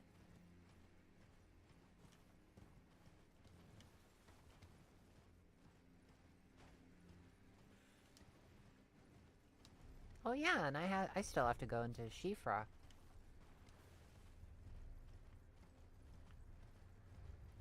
I still need to do Shifra with Blythe.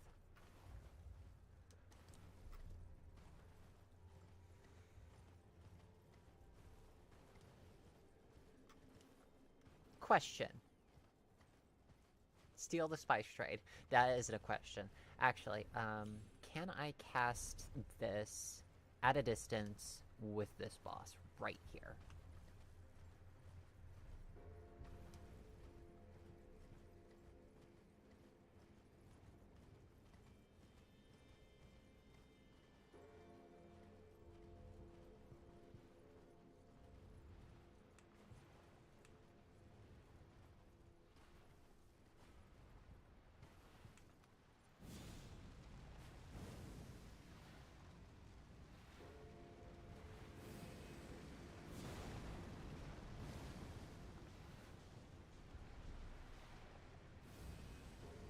Oh.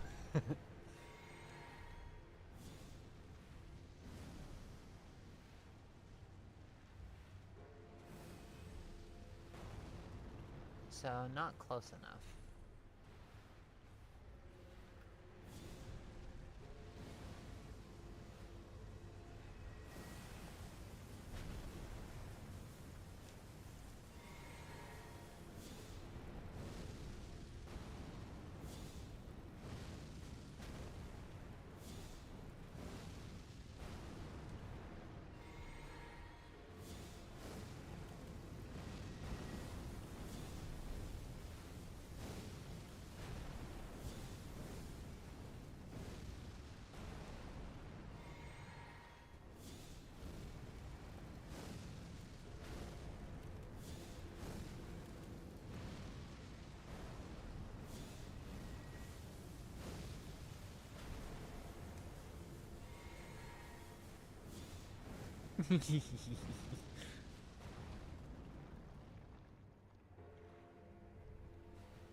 Oh. So you really were the cause of the giant skeleton outbreak over here. You jerk.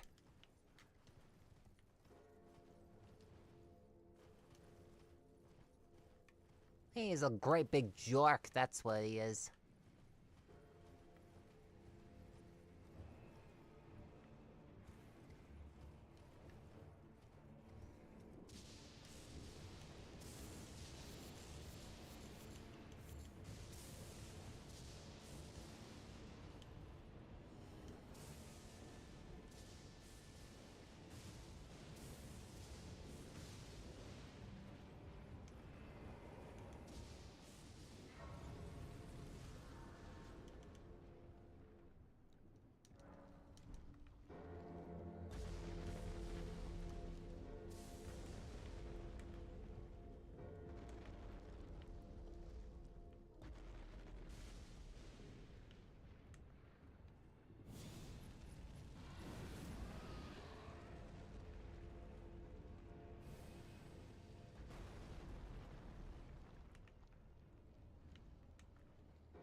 That was foolish of me.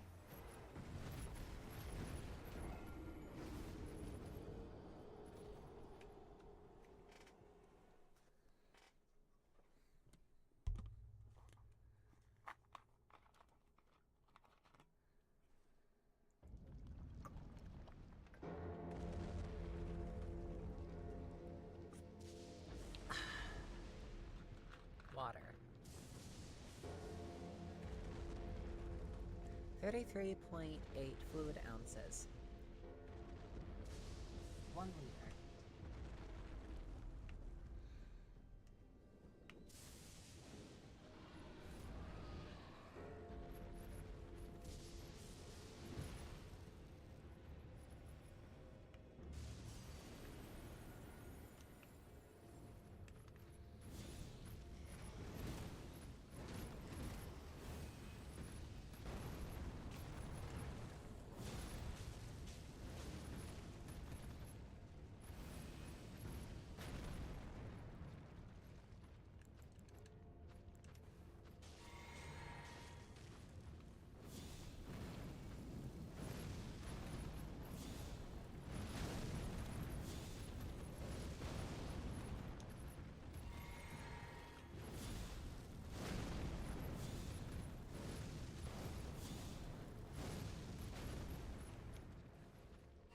Hold still.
Oh, ow.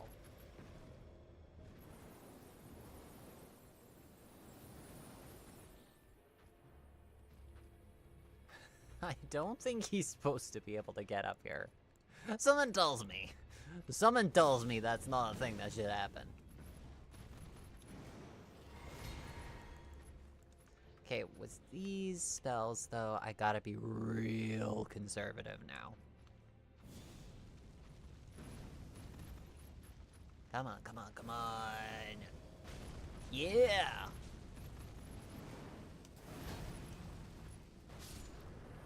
Yeah!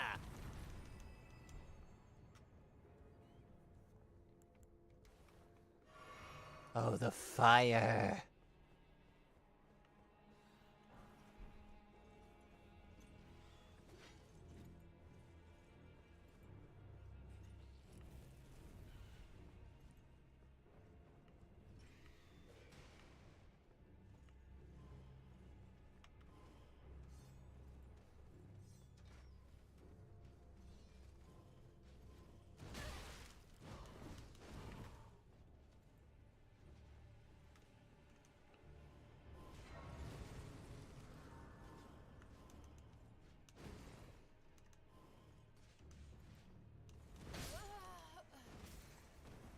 Oh!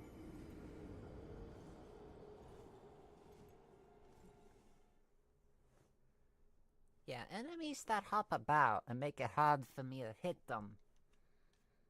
I don't know.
considering that it did over half health when it was, like, buffed fully, I think I'm just gonna take the time to take care of them normally.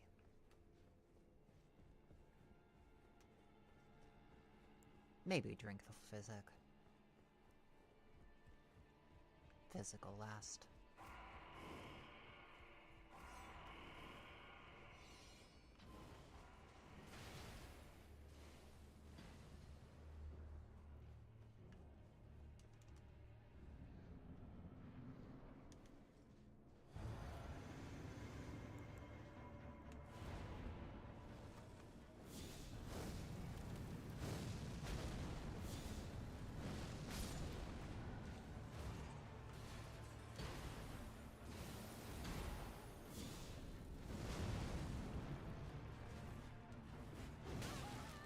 Ow.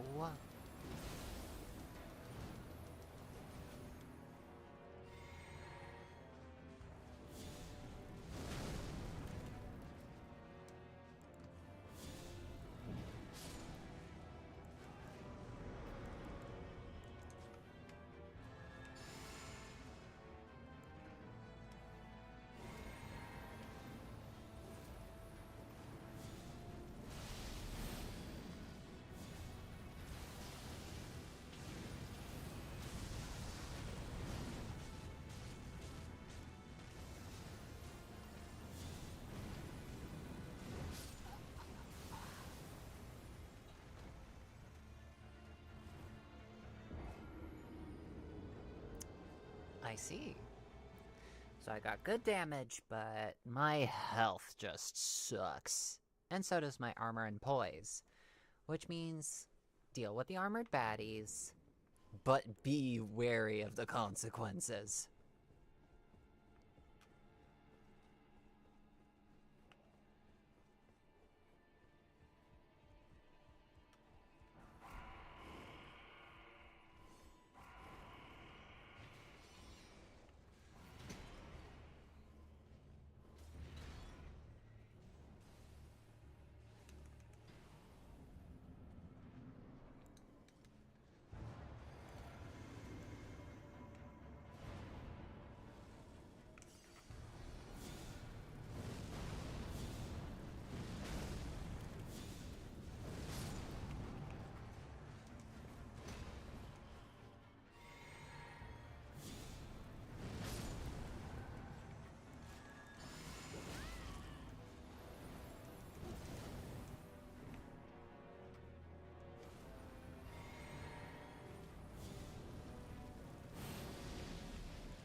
Oh, this is gonna be fun!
was a mistimed roll.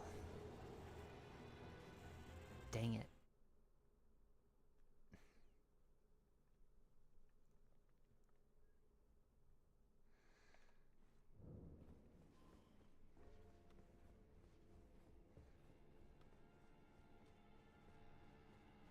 Laser-focused Foxo.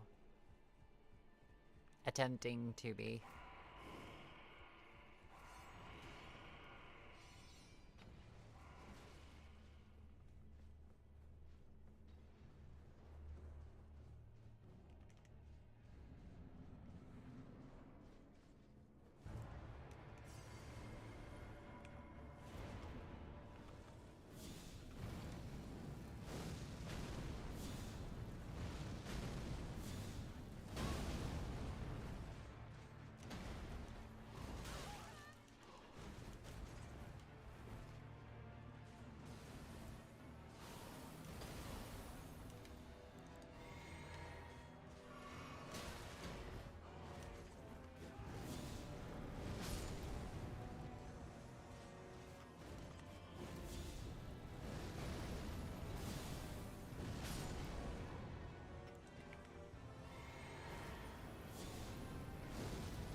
Healing would have saved some trouble. Well, I didn't exactly have any healing left in that fight.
that has to be the moment that I applied some ingenuity.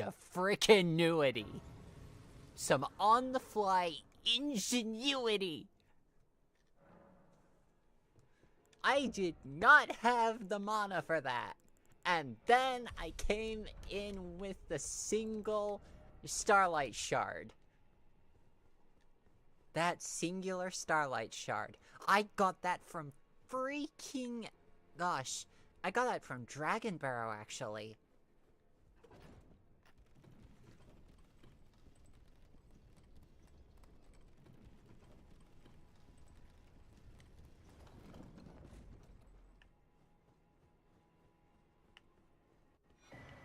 It's like, criminy Christmas, I am out of mana. I am out of everything.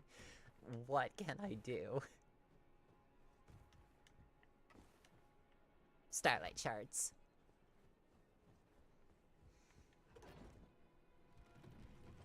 Oh. That was pretty nice. I'm amazed that I had the presence of mind to actually do that. I would have assumed that I had, like, absolutely no chance. That was... oh. A run saved by the bell.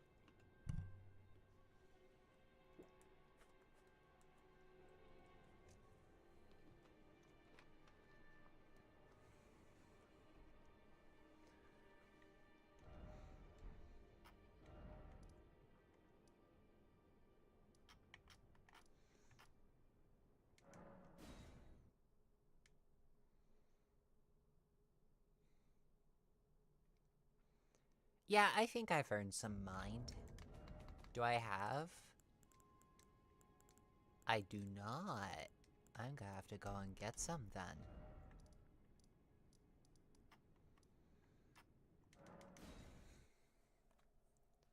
Quest time.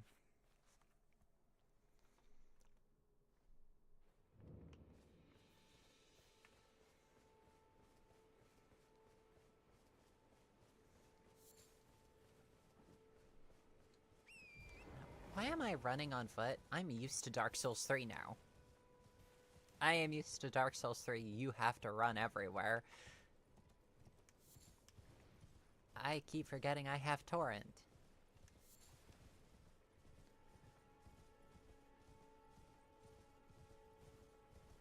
Oh well, Shifra.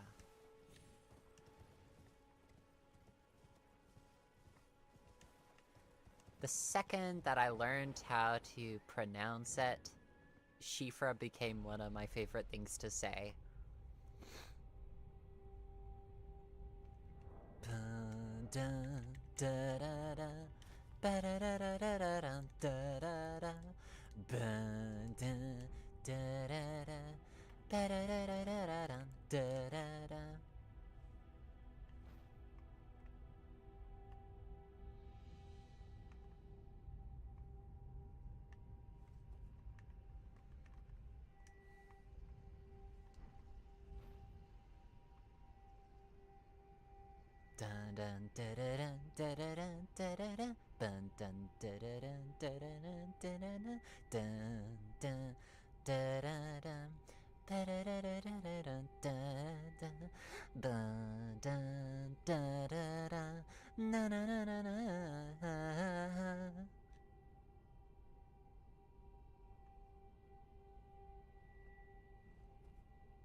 So yeah, caster build, not quite broken, but obscenely powerful when you get your kit.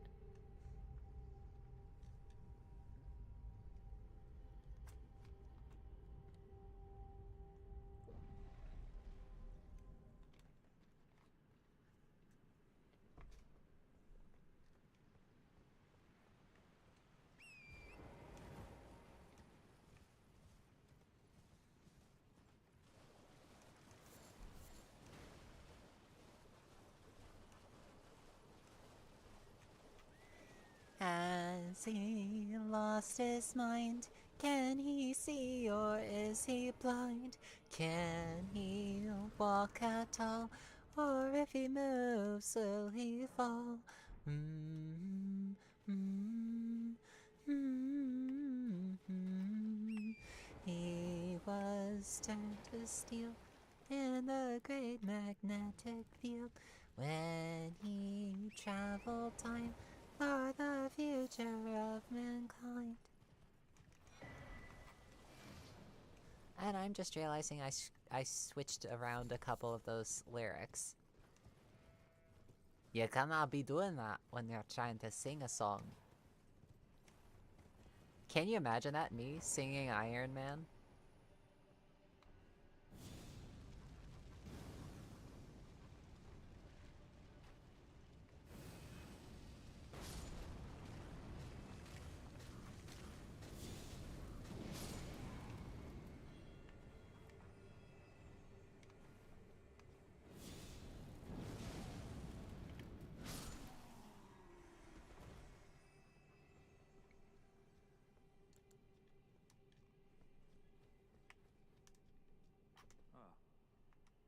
Good to see you.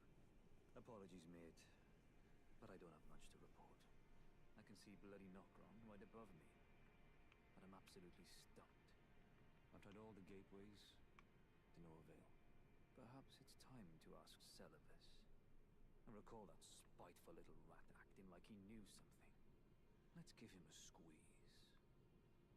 Show him just how sharp my teeth are. I jest. I wouldn't go that far. Besides, I should check on some things here. Leave this place to me. You just do what you feel is right. If either of us learns anything, we tell the other. Right?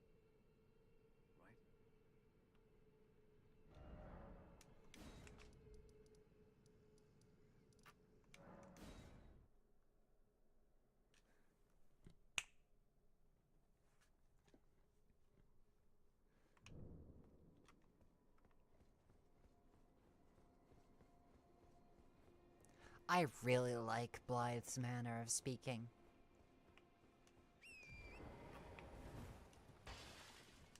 Apologies, mate, have nothing to report.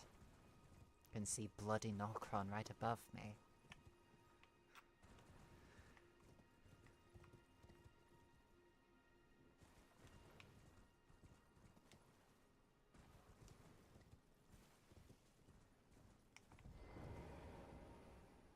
This spiteful looking rat. Well, you took me at my word. Did you not realize I was merely being polite? Oh, you provincials never cease to amaze. I suppose you're here now. Perhaps I'll give you something to do. I'd like you to find a woman called Nepheli to administer a potion. Even you can do that much, can't you? Good, good. Now I shall hand over the potion in question. Find Nepheli and ensure she drinks it. I expect glad tidings, and soon. I've no time for idle chit-chat. The only thing I will hear from you is a report of your task's completion. Are we understood? Then off you trot. I have enough on my plate. Well, well. You're asking me about that, are you? The task was left to you and the mongrel, was it not? Not only are you incompetent, but shameless to boot. Well, there's no helping it. Now's as good a time as any. I'll let you in on it. There's a glintstone sorcerer by the name of Selen in Limgrave. She owes me for the help I gave her when she was expelled from the academy. I asked her to look into the matter some time ago. I'll write you a letter of introduction. Go ask her. I do not care for this spiteful little rat, as Blythe so eloquently put it. Dude is... ugh. Gives me a bit of a sick feeling just looking at him. Especially considering the, stuff that he's known for.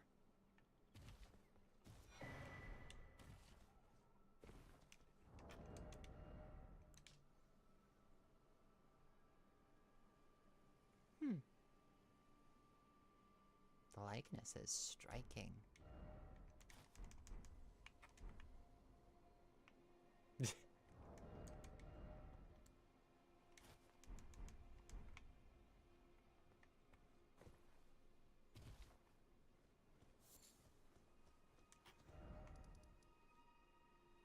First and foremost, I'm going to dispose of the potion and talk with Celivis again.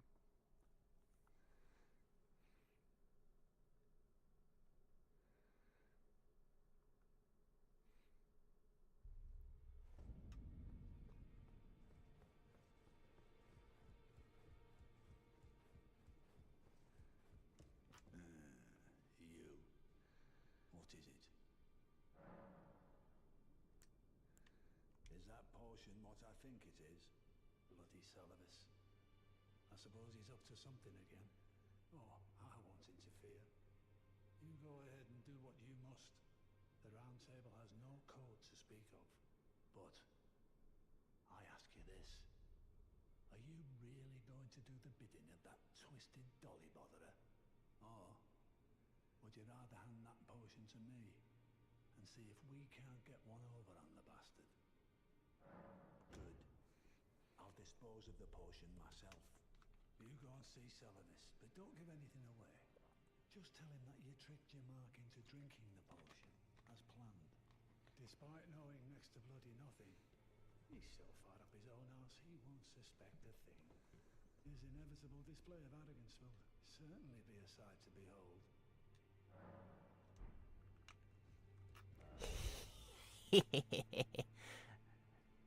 Yeah, I really do need to raise my mind stat. Believe it or not, I'm actually considering on respecking a bit of the dexterity that I've got into mind, because I doubt that I'm gonna be able to switch over to Tree Spear. And... well, actually, I think 20 dexterity would be fine for the casting speed that I'm at.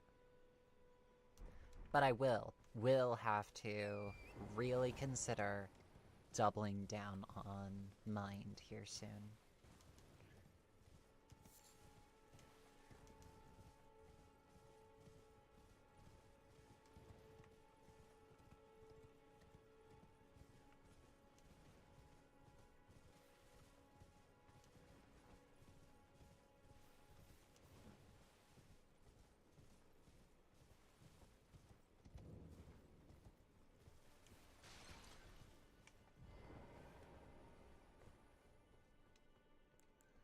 Am I really going overkill for this boss?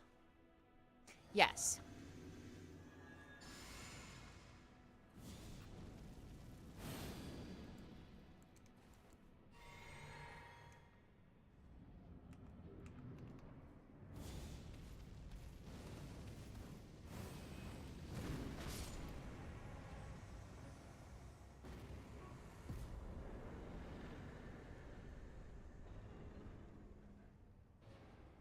Tarnished, are we? I wonder you should turn up here. I am Selen, a sorcerer, quite plainly. Why are you here? Ah, a yen for glintstone sorceries. I dare say your proclivities are far from ideal. Oh well, perhaps nurture will defy nature, with a bit of luck. But one must choose one's masters wisely. I was exiled from the Academy of Rea Lucaria. As a reviled, apostate witch, do you still wish to learn from me? Well, you are a piece of work. Very well. You are now my protege in Glintstone sorcery.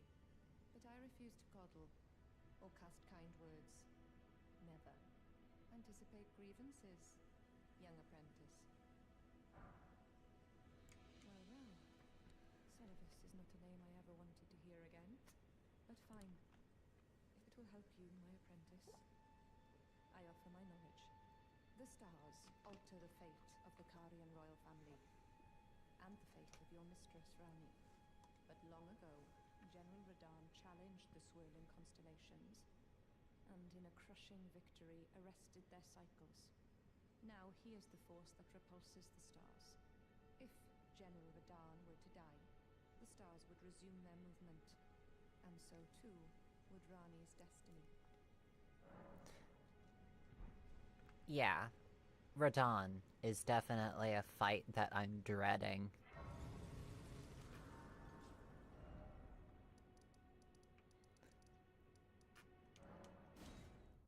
Dread it. Run from it.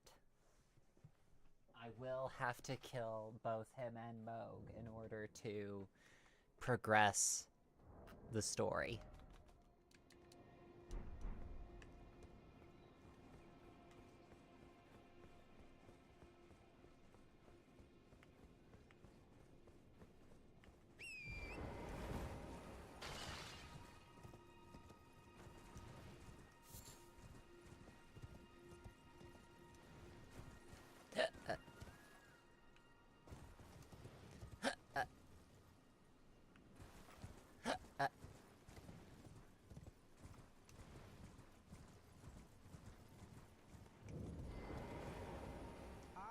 So you made Nefeli drink the potion.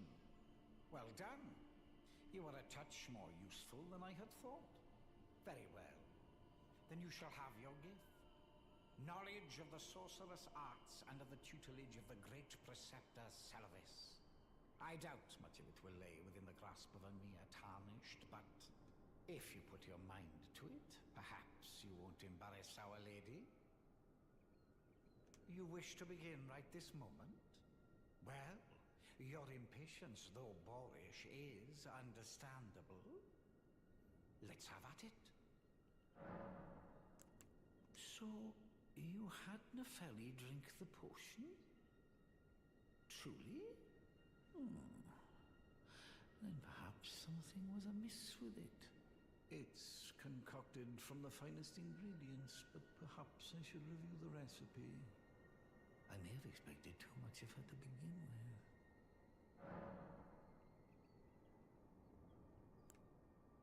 Hand over the scroll?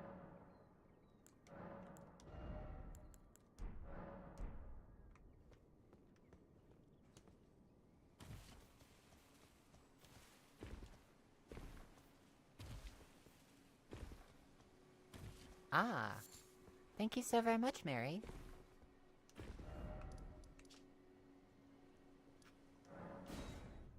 Back to Shifra.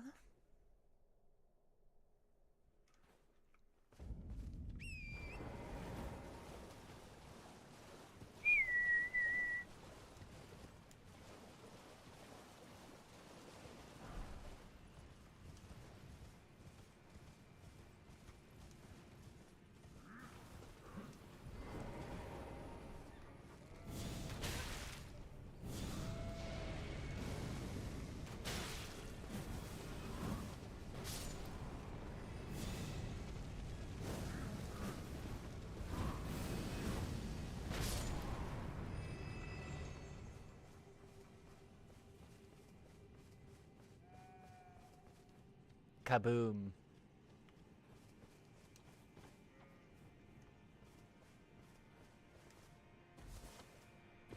Oh, I'm sure it will.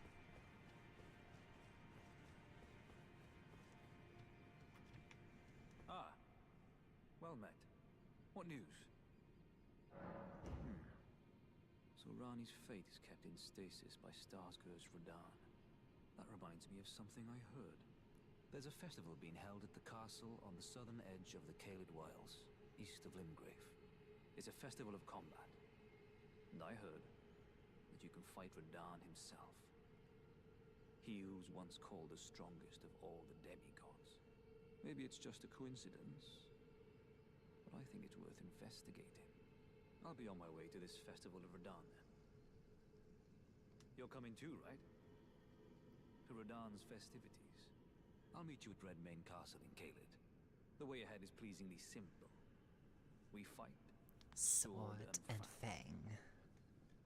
You're coming too, right? I'll meet you at Red. The way ahead is pleasing.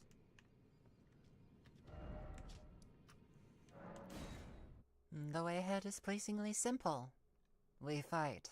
Sword and fang.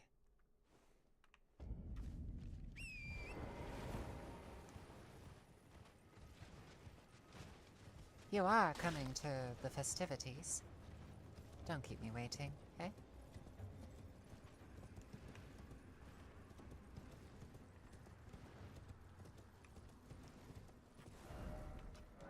Just realized that there's a dragon over here I could potentially get the drop on. Dragon time!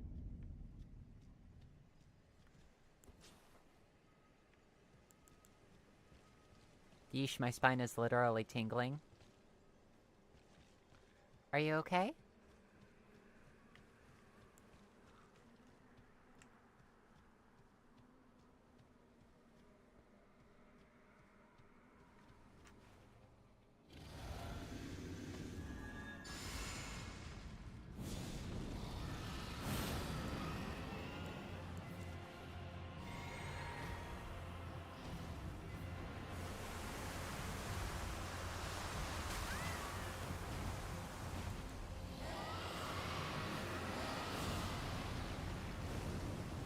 Oops.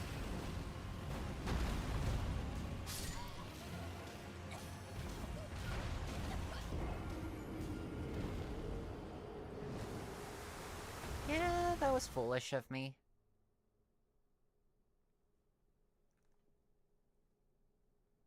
Hey, there's Blythe.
Oh shoot, let me out, let me out, let me out!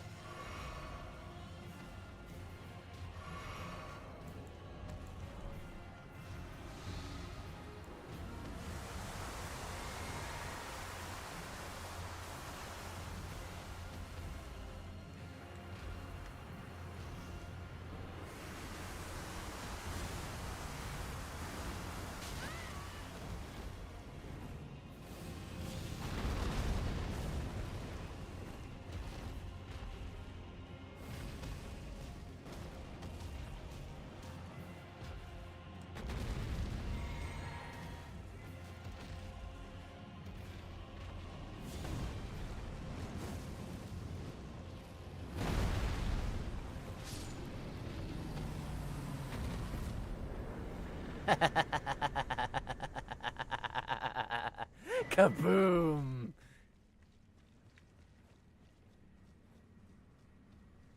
Hey, Soft.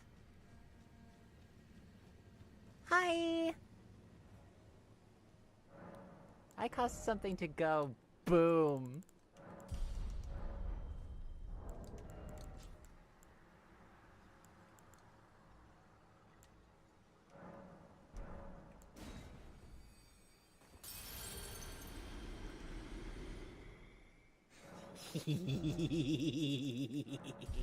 Kaboom.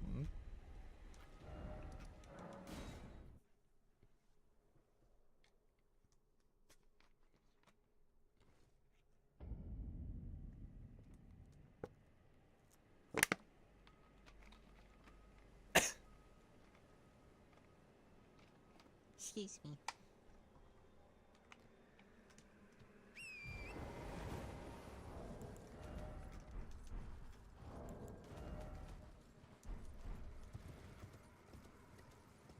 I wonder exactly how the pure pyromancy build will affect Radon.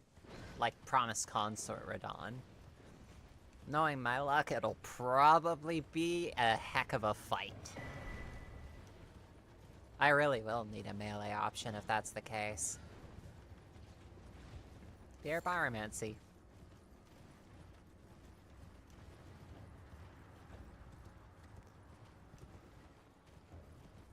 As a pure faith caster?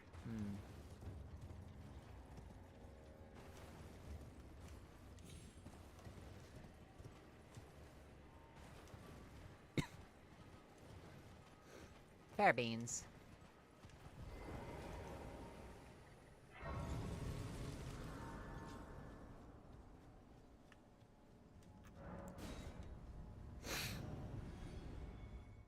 Snivel.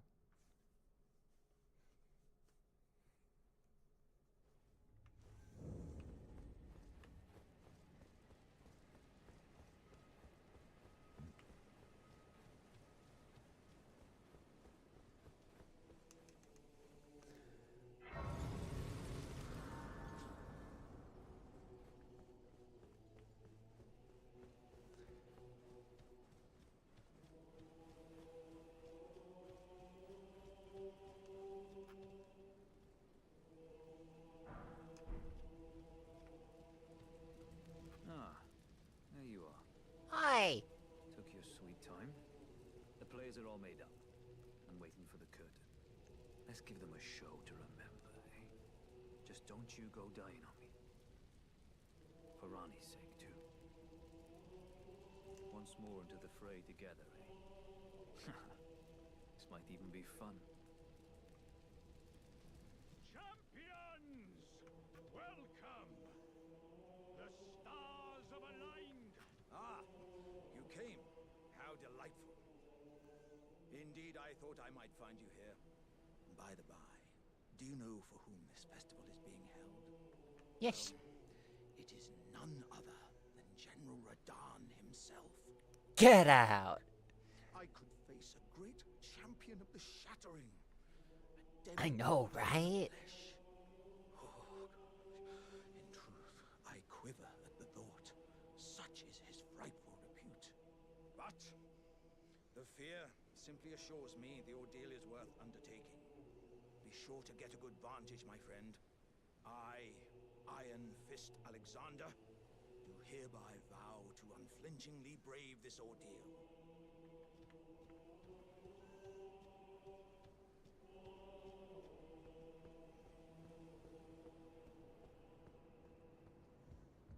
Are you good and prepared, young chum? The festival begins. Before we begin, allow me to paint you the full picture. The full picture.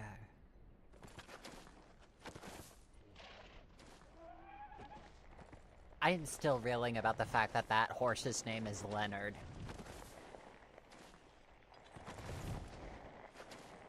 General Radon is cursed ever to wander.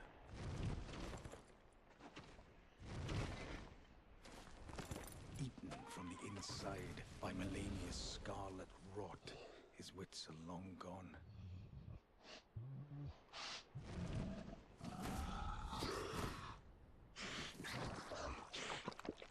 Now he gathers the corpses of former friends and foes alike, gorging on them like a dog. Yeah.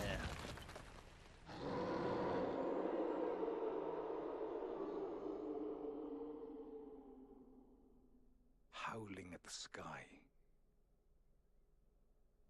But now, we must make merry. O gathering of champions, the revels begin. The celebration of war. The Redragon Festival!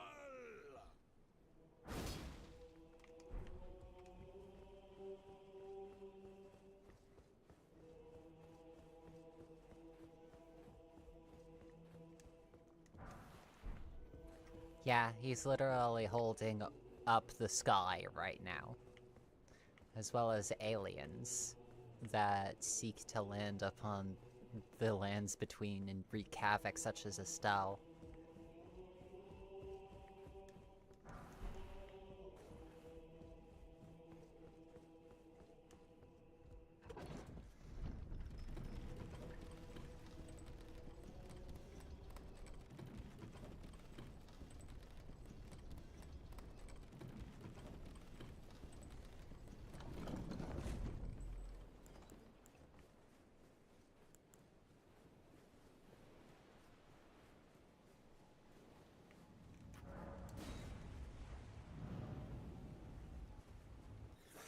Yep, here it goes.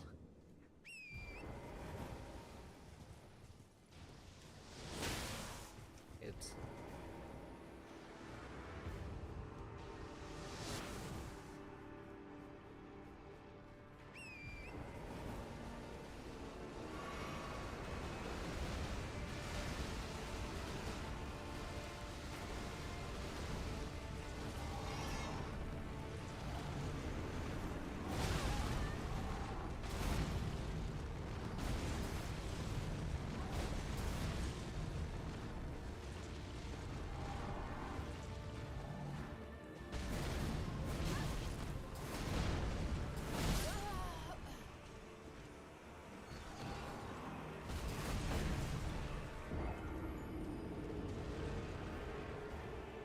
Yeah, I'm not even getting away with buffs at this range.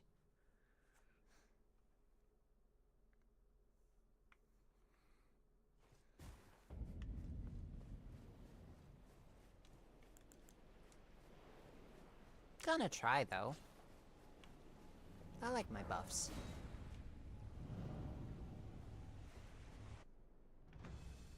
Nah, I always have backup.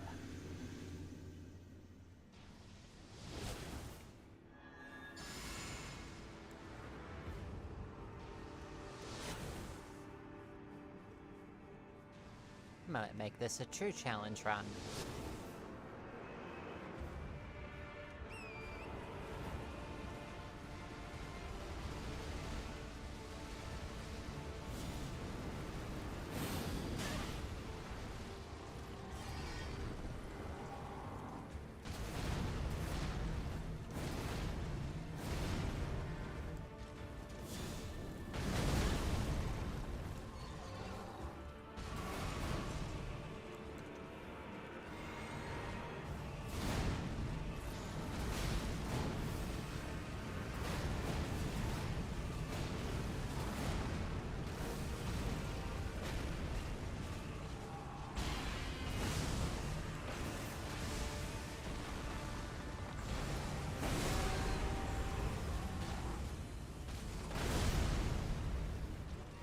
Oops.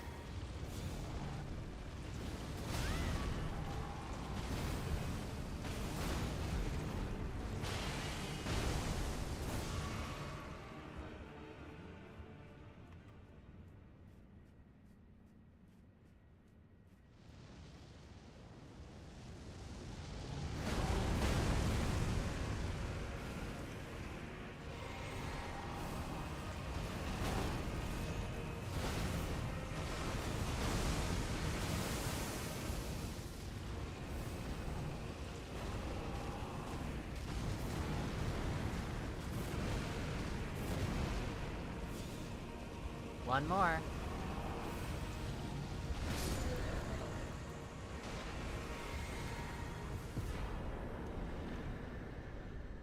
Oh yeah, he was there.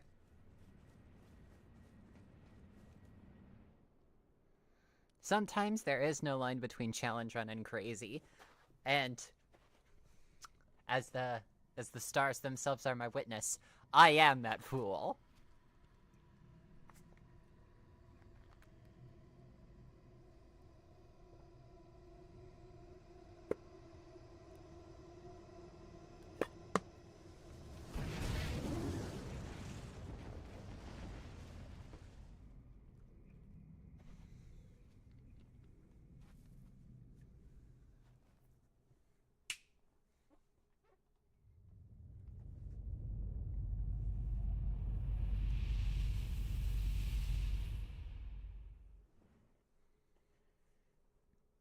Yep, tricky to use at times. But you cannot deny that it has its charm. Ah, good. I was waiting for you. Oh, what a sick way to fight, eh? The glory of the Oh, clash I mean, is shared fire. by Redan and you. And did you see that afterwards? Falling star right before our eyes. I can't fathom how Redan was holding back something of that scale. He was a living legend if ever I saw one. And the path has now been cleared. To Nokla, where Rani's fate will be decided. Let's meet where the falling star bit the earth.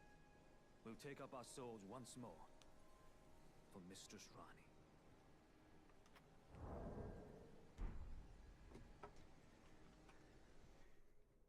Right, and I will be right back. I need to handle something really, really quickly. So, yeah. I'm not gonna be going anywhere, I just need to handle something really, really quickly.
Hello, I'm back. Sorry it took me so long for me to get back. I've got a bit of a headache going on. I was looking for some Tylenol to soothe the headache. But, misplaced it. I don't know where it is, so... Pain.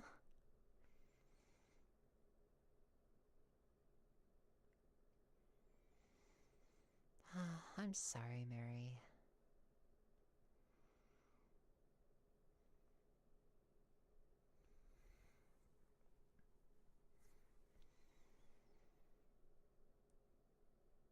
Yeah, hopefully I can find it soon.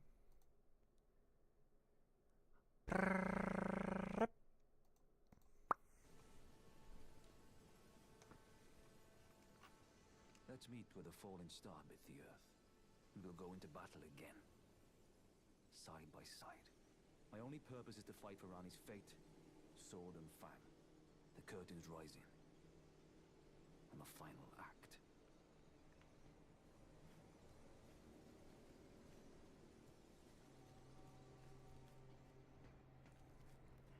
Ah, hello there. Oh, it was a battle marvelously fought. You are well and truly a champion, friend. I, on the other hand, am nothing but a crock. One hit was all it took to crack me, and for my insides to come spilling out. After that, I hid like a coward. And as such, I can hardly stand to face one such as you. But don't you think I've given up just yet. As luck would have it, there's a veritable mountain of warriors' bodies right here.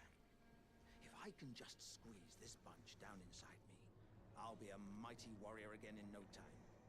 And you know, the bodies found here are exceedingly fine. Who could expect any less from the very warriors who fought in the Shattering, the greatest of all wars? Just you wait and see, friend. I'll grow even stronger. Just you wait when next we meet.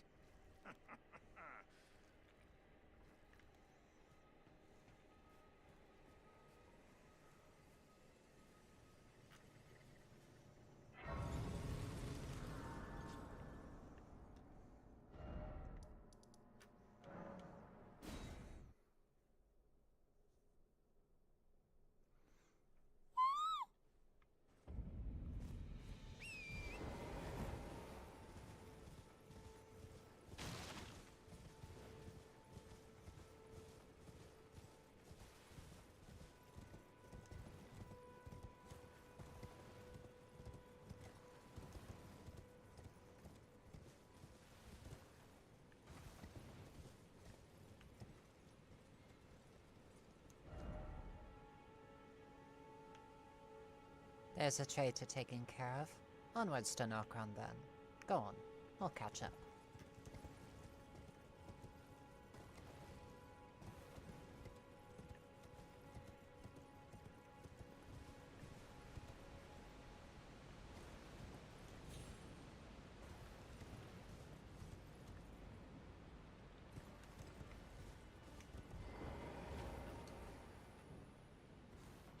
Thank you for the hug, Mary.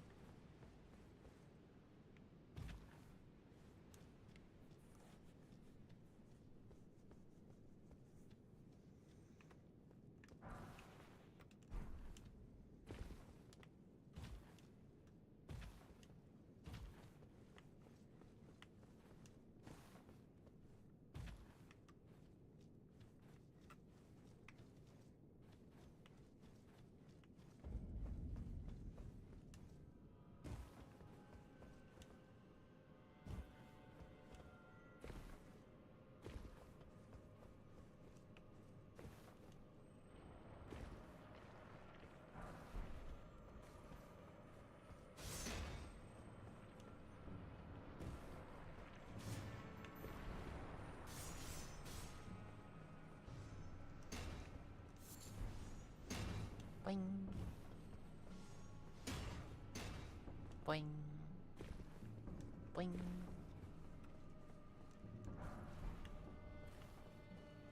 Hop.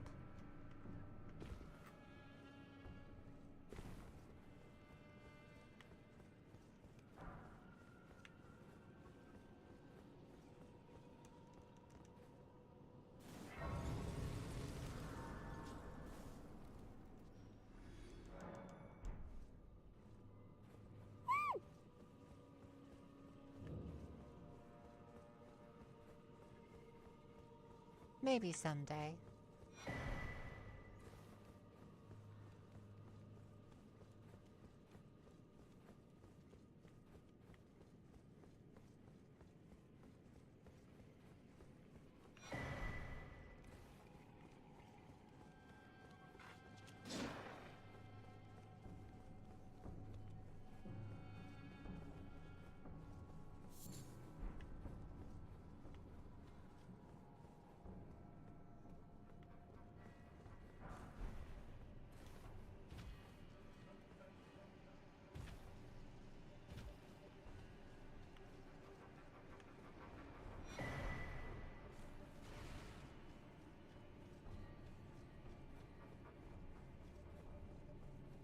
Ooh, I forgot. Mimic tier.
Does that make my build weak or strong? That is a very interesting thought.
Oh.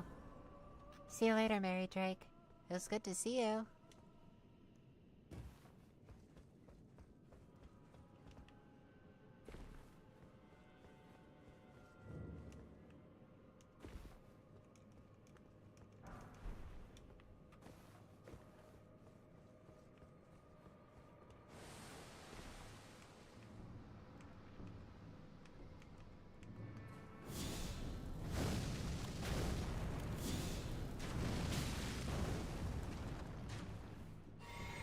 Okay, you wanna be like that?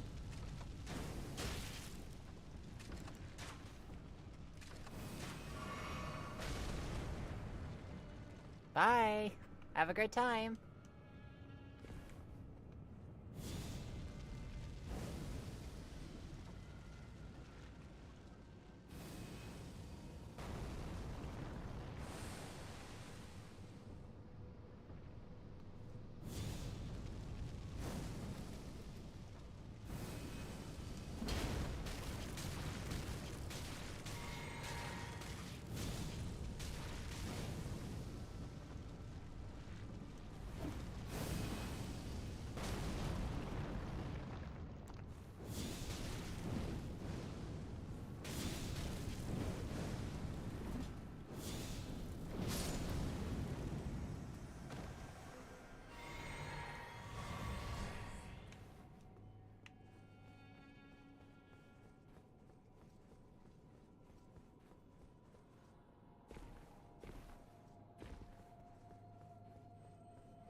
Hey, Wolfie! How was work?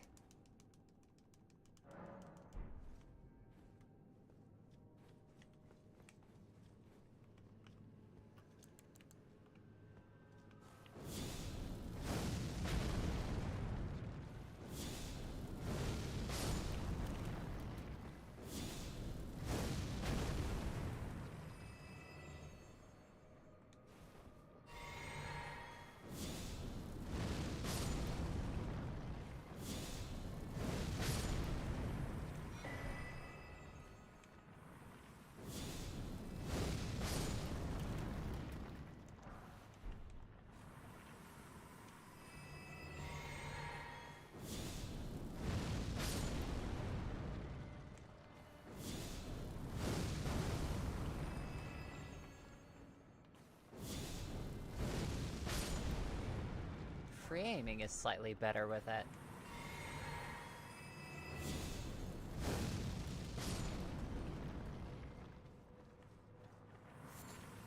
I cast fuck whatever is in that direction.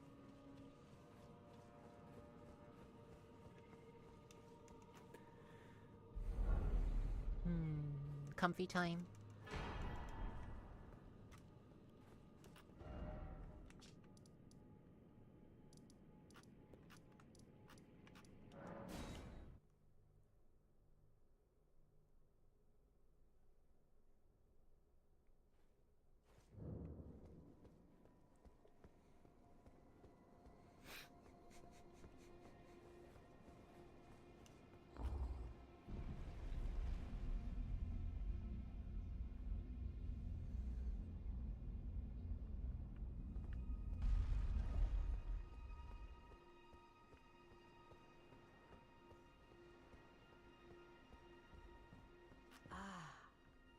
It was thee, not blithe it seemeth.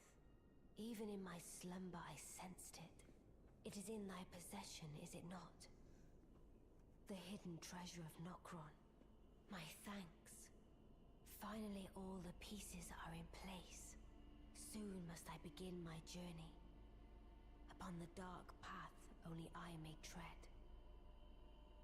Ah, but before I leave, I shall entrust thee with this. My thanks for thy sterling efforts. A strange gift, perhaps, but a rare sort such as thee would welcome it, I'm sure. I am certain now. Fate steered us to our reunion. I must thank Torrent, too, for his part. You may leave now.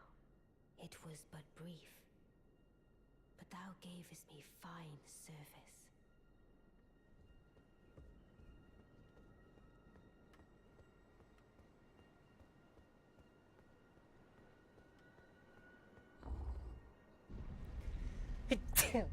Excuse me.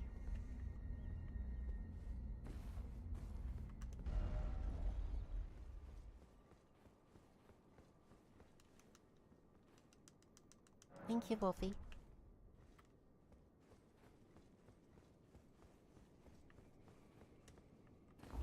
Power word.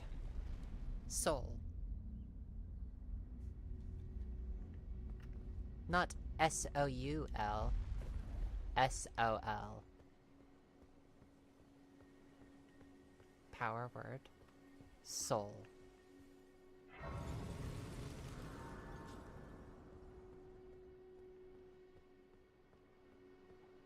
Precisely, Wolfie. Precisely.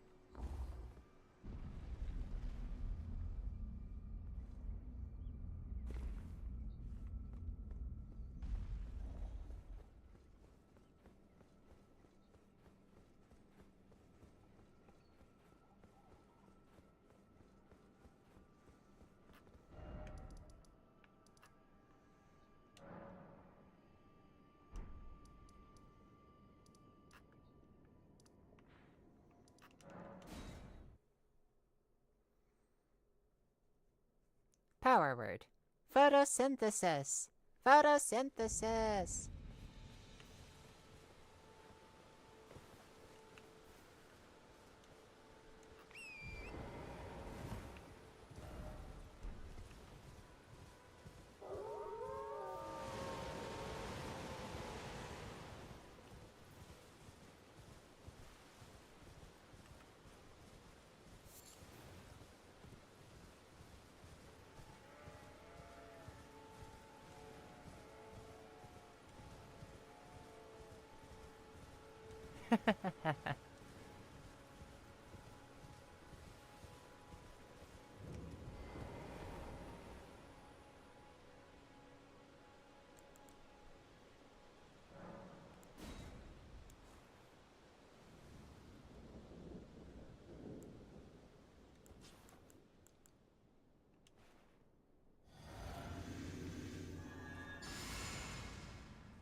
Power word soul.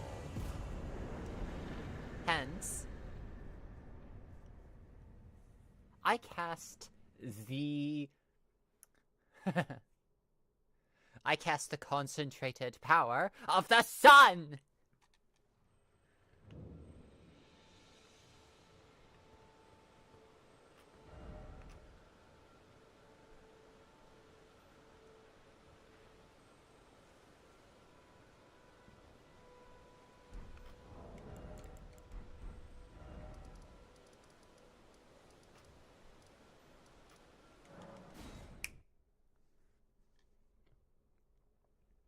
Dr. Octavius would be so proud.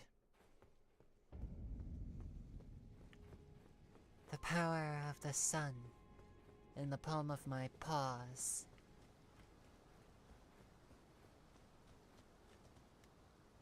I was working on the ultimate pyromancy flame when suddenly I ended up here.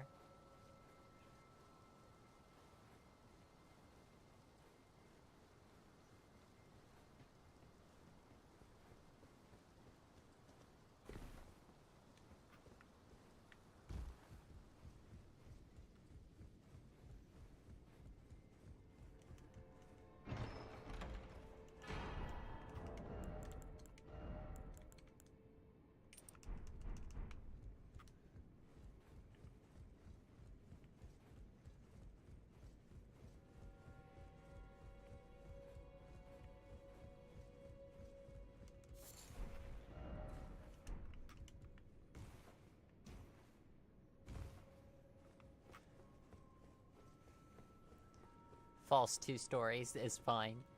Falls down a flight of stairs is not fine.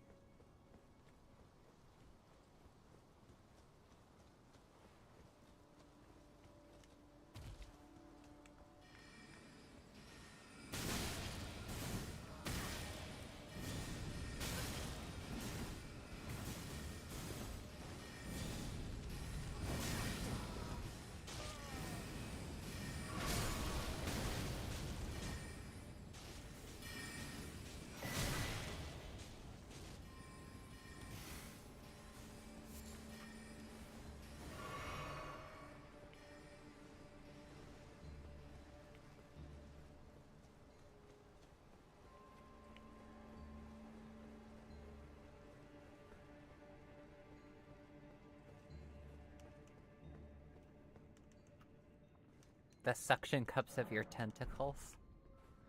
I'm a fox, not an octopus. I don't know how I feel about that.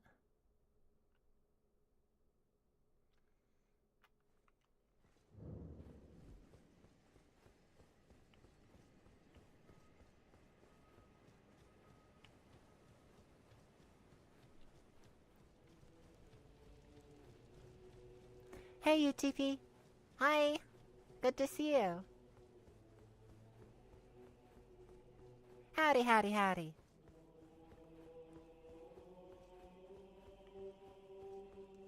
At last, the war festival has ended. Brave champion, you have our gratitude. The celebration was spectacular. General Redragon is surely pleased. Festering with rot and crippled by madness, all he wanted was an honorable death. Finally, my work is done. I'm no longer bound to this fortress. I have a Hey, task CT in Mackin. mind. Old business, you could say. You wouldn't understand. May we meet again, if the fates deign it. Brave champion. It's time I went on my way. May we meet again, if the fates deign it. Brave champion.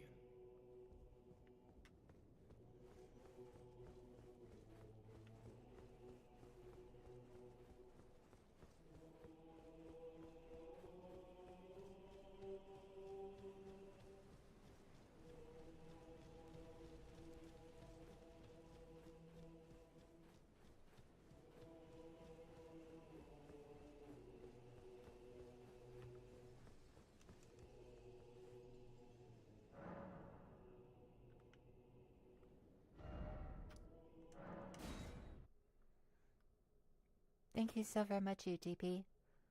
We are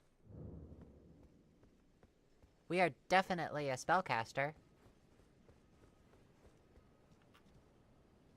Of a sort.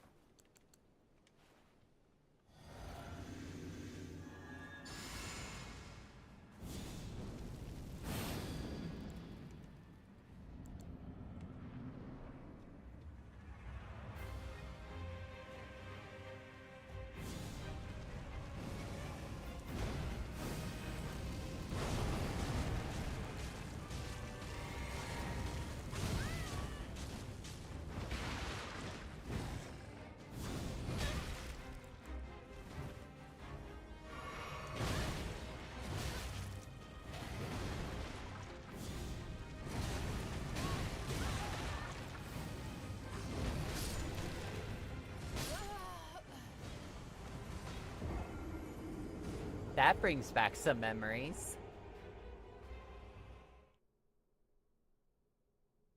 Praise the sun! It's been a while since I've died to these bosses.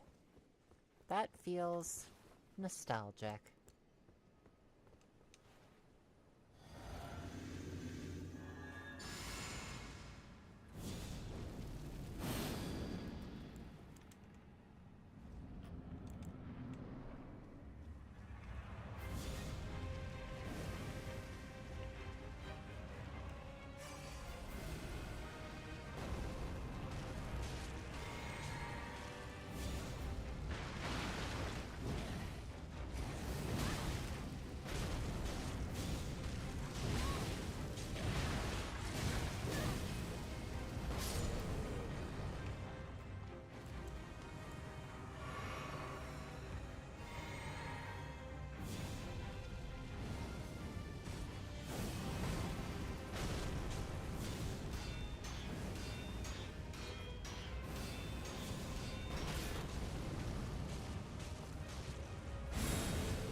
Campfire.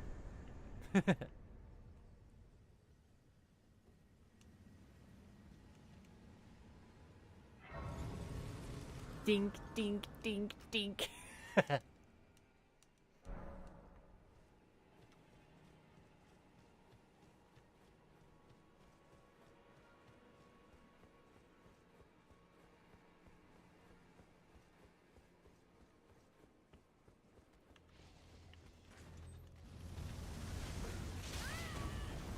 You dare use my own spells against me?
I find that slightly funny.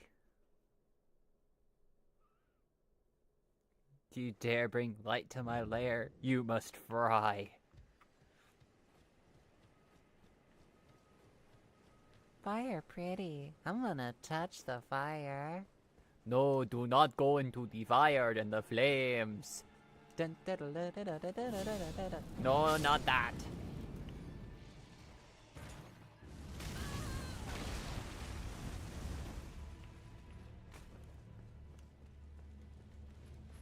Dragon Force intensifies.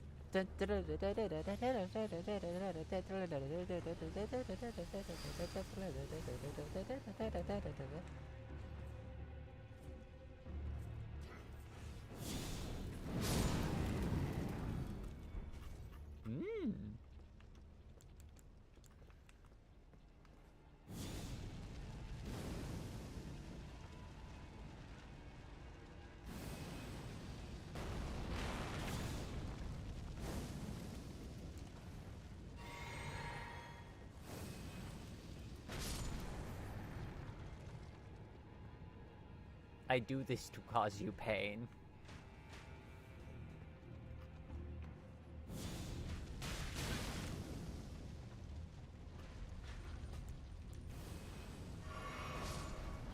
Really? Did it get drawn to one of them?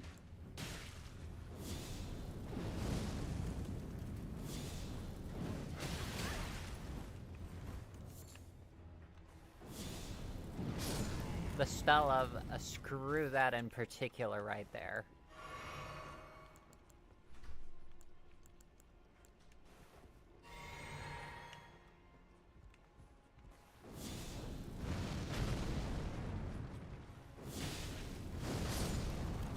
Welcome home.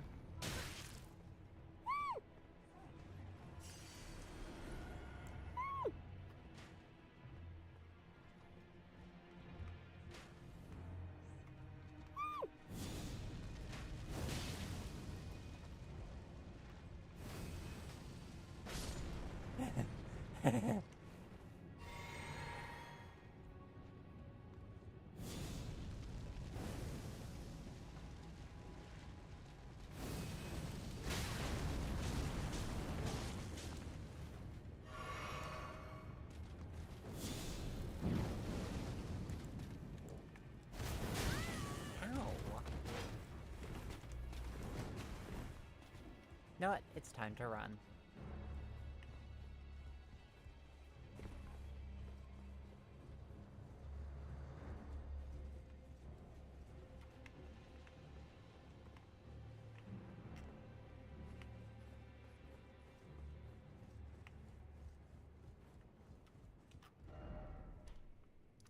Yeah,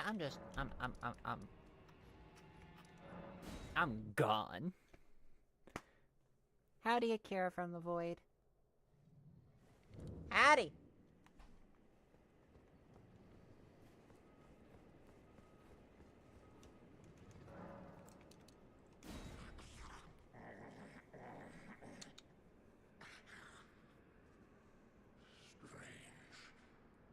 There's something else.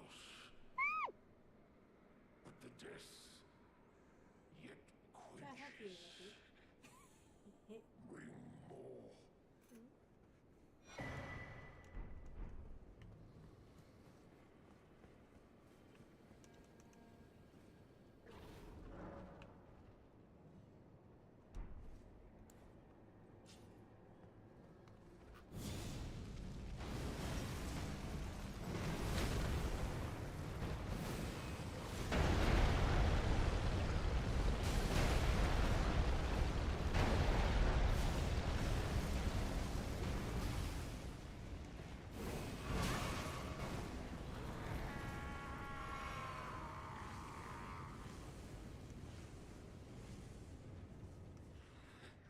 Put it away.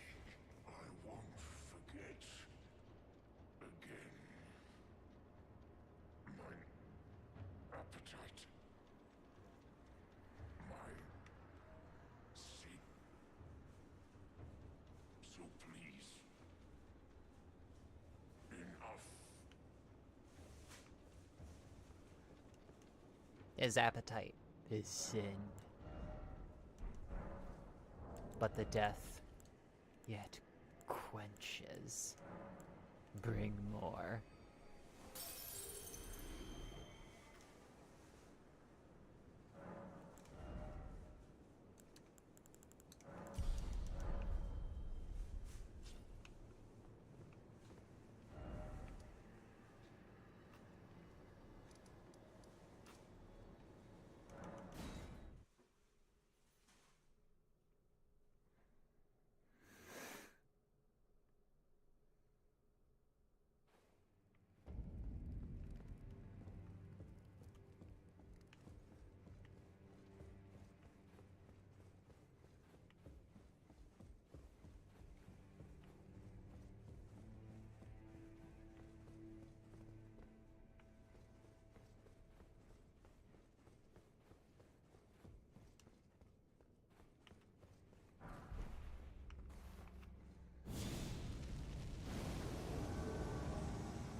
You needs must dance around when you get that.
It does mess trolls up pretty darn bad. Ow.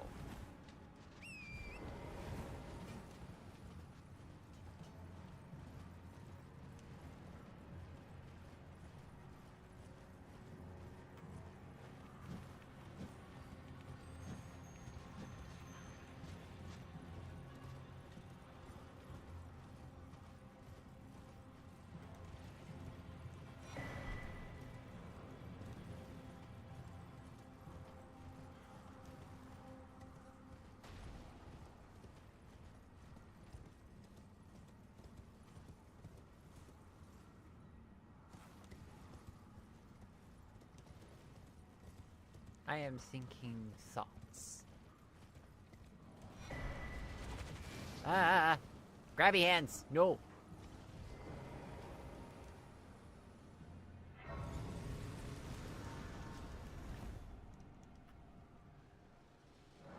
I too dislike being hit with the power of the sun. Apparently, there's a limit between a nice summer's day and the full concentrated power of the sun!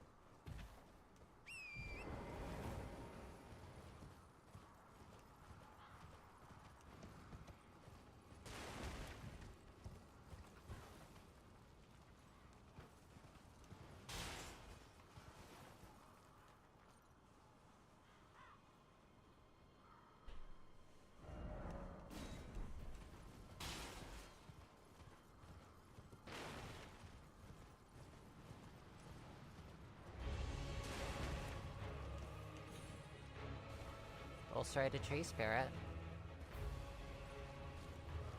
I could go for it.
Hey, Eve.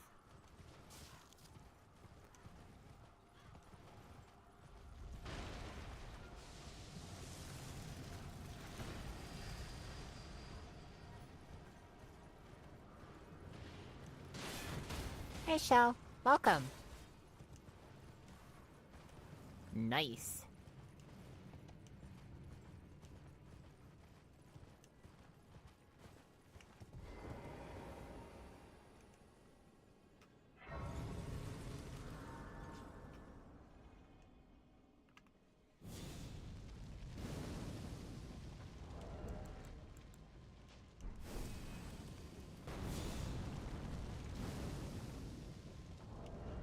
I don't know if there's actually a noticeable difference between the two.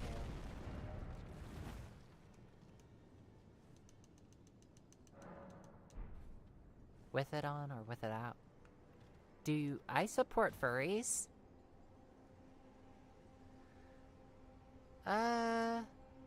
Yes. Why?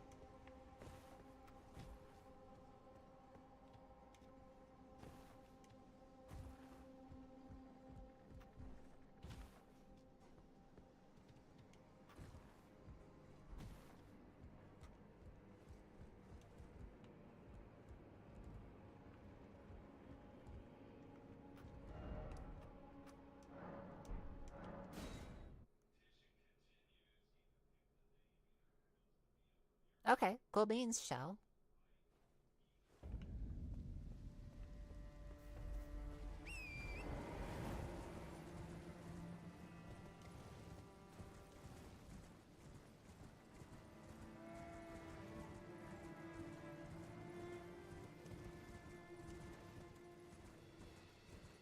Well, welcome to my channel. I am Cutiefox ASMR.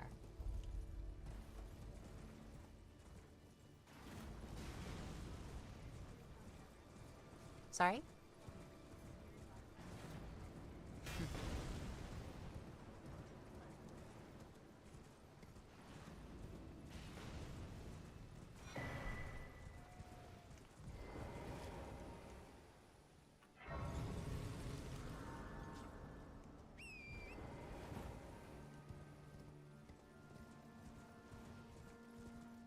What are you listening to in there? What are you listening to in there?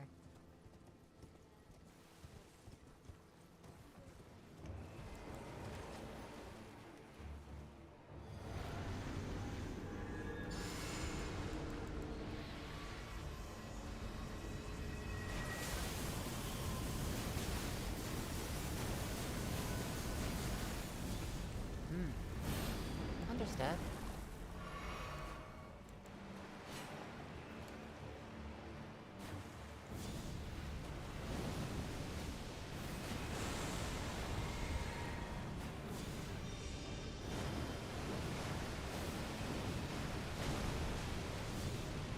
That was an interesting visual glitch.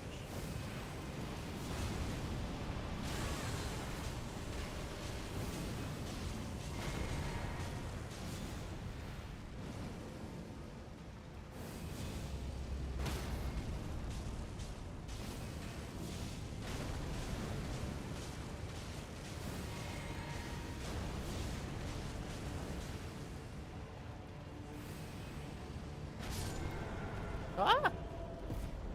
Skeleton jump scare.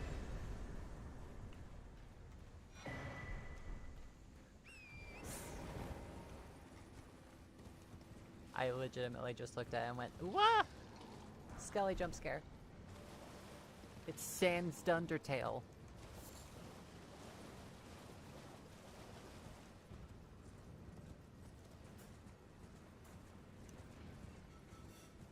Well, dog's gonna bark. Just as foxes are gonna scream. And apparently squeak in my case.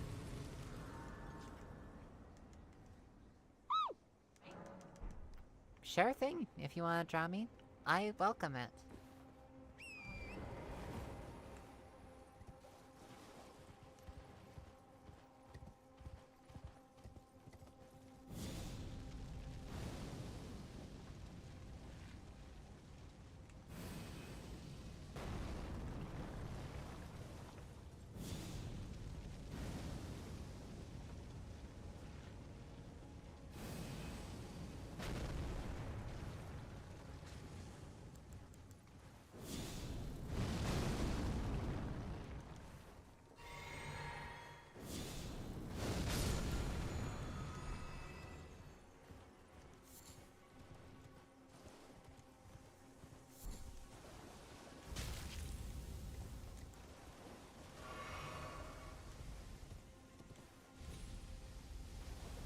Is that why I squeak?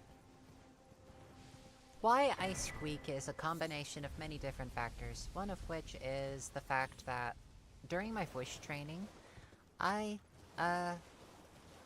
I gained the ability to squeak, and I do it whenever I yawn now.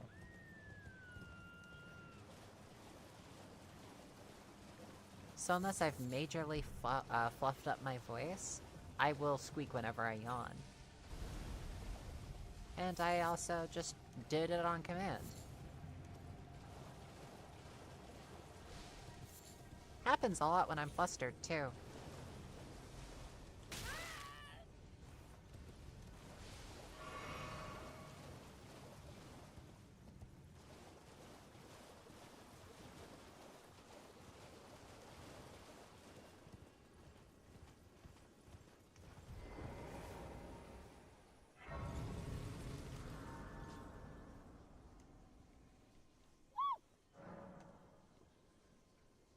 You will not draw me in a maid dress? As you wish.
Ooh!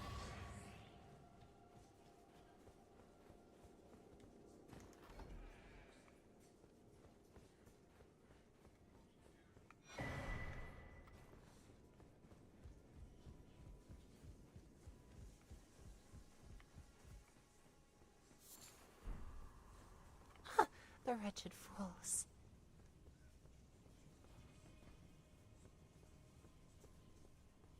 They'll never find me.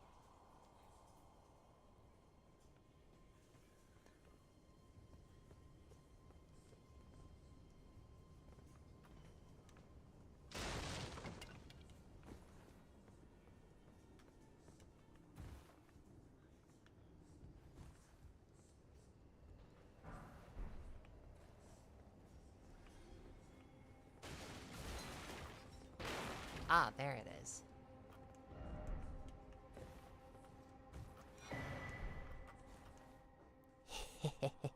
I'll survive it. I swear it. I'll soon be back at the Volcano Manor. Boing.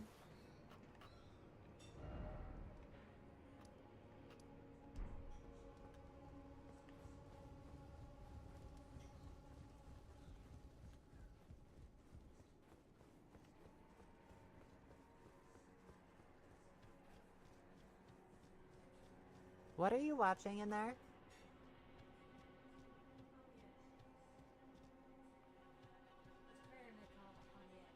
Ah, I see.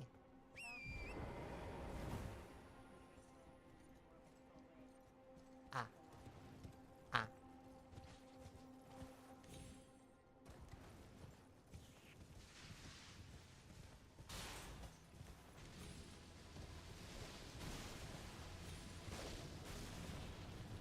Hey, Tuz.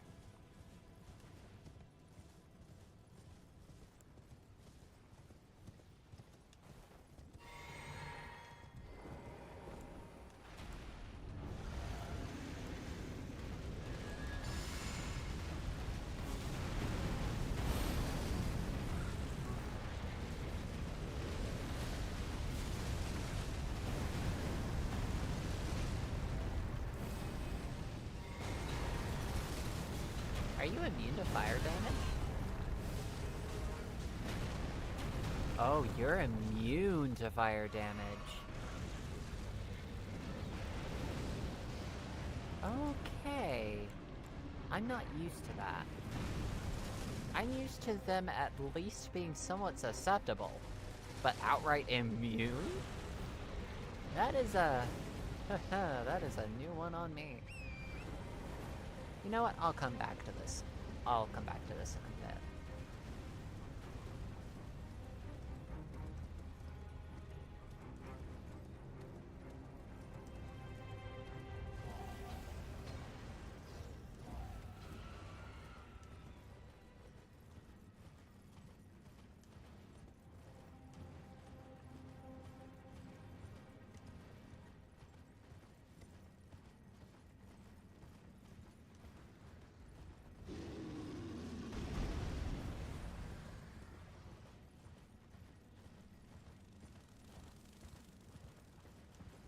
I am, again, not used to something being just entirely immune to fire magic.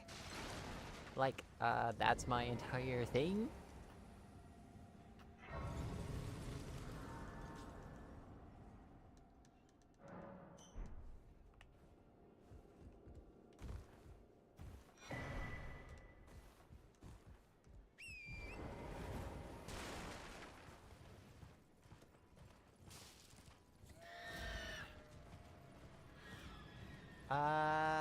Hey, big sis?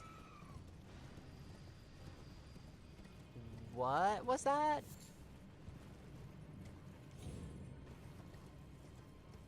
Oh, some whack job? Okay.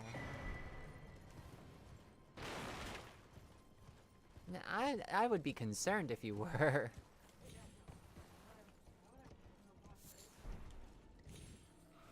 Ooh.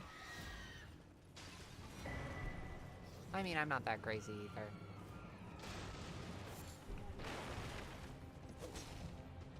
What? Not.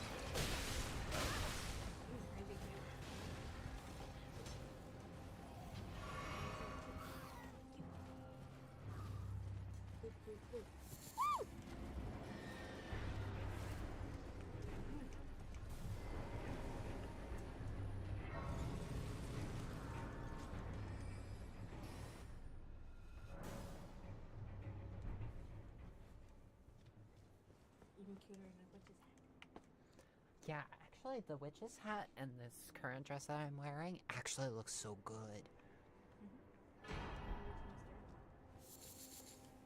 To where again?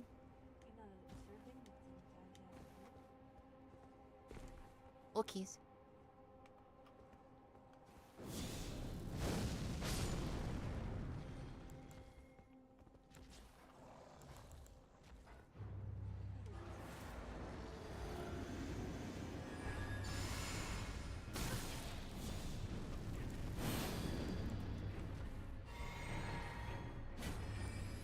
Allow me to demonstrate this.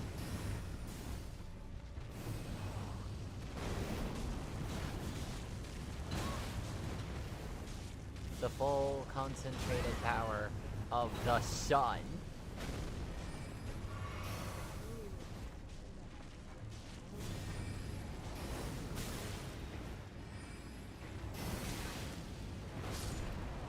Was that a 3-tap?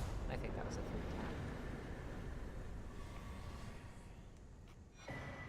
Ooh, memory stone.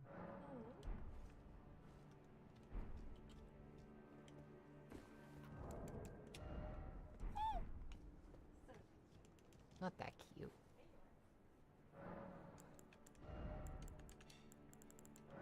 And finally, I have got 20 mind. I can survive a good couple of casts of the Flame of the Fell God.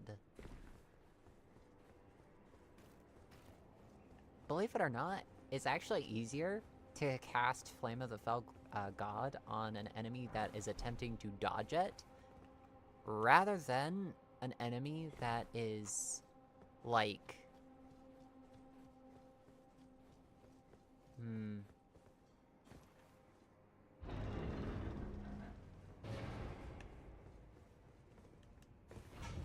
trying to end the sentence. It is hard to end the sentence. Basically, one that's attempting to dodge the flame only dodges the initial cast, doesn't dodge the follow-through a lot of the time.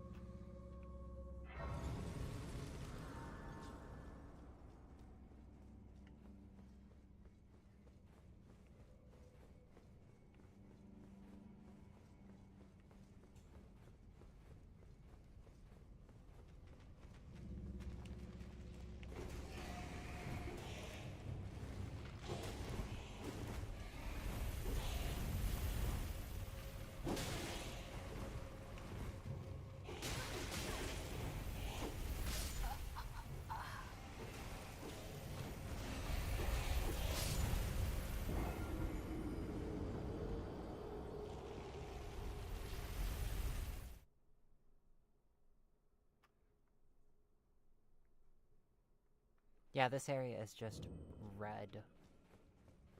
Done? Ooh.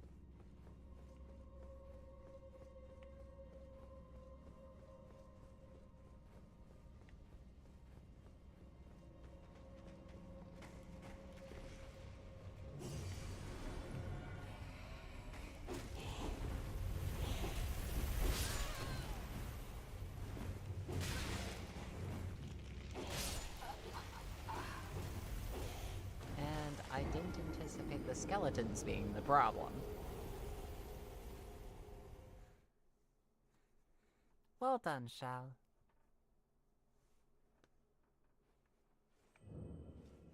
If you'd like, you could send it to my email, or post it up on Blue Sky.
I'm sure it is, Shao.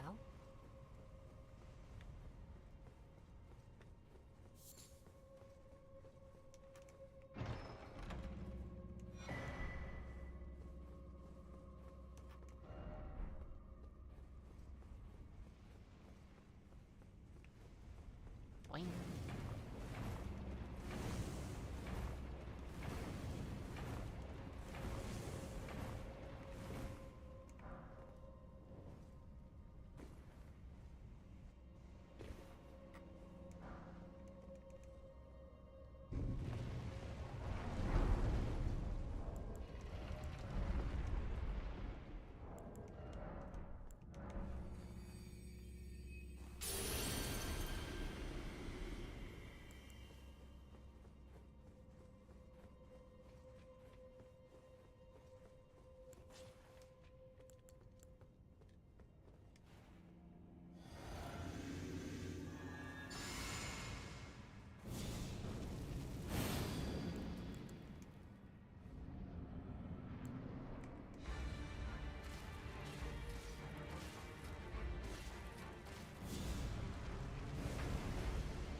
Bye, Shell.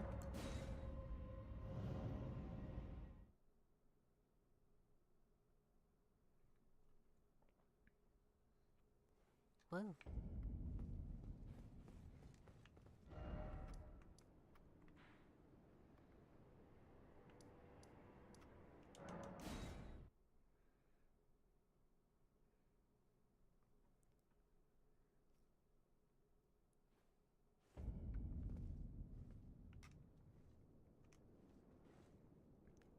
Right, memorizing spells. I have Golden Order as an incantation now, which means I have no excuse.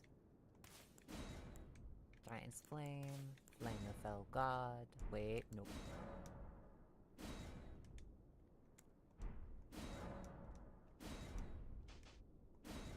I have to put in Flame Grant Me Strength after Golden Vow.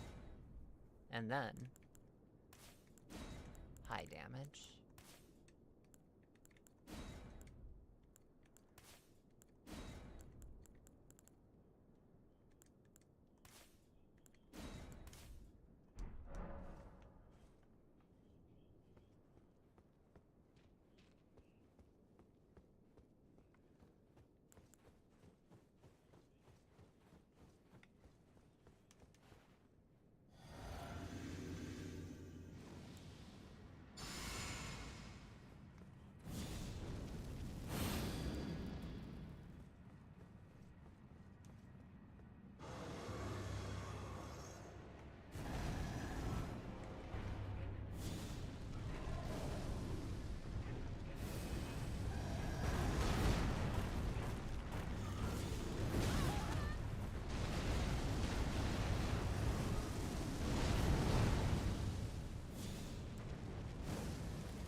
Secret medallion time.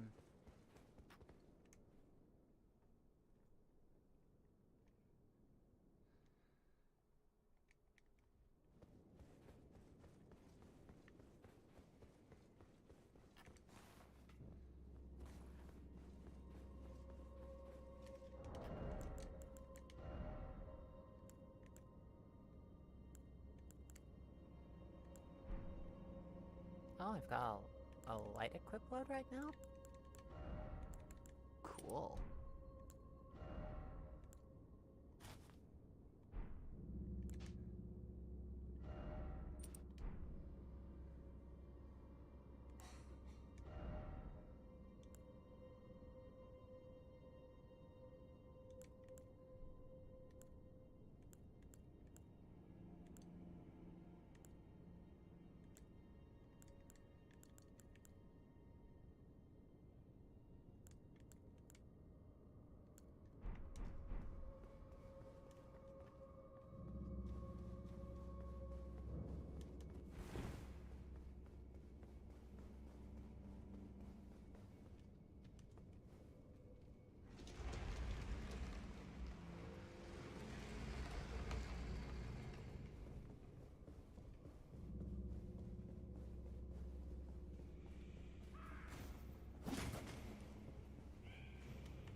Invisible platforms. Hmm.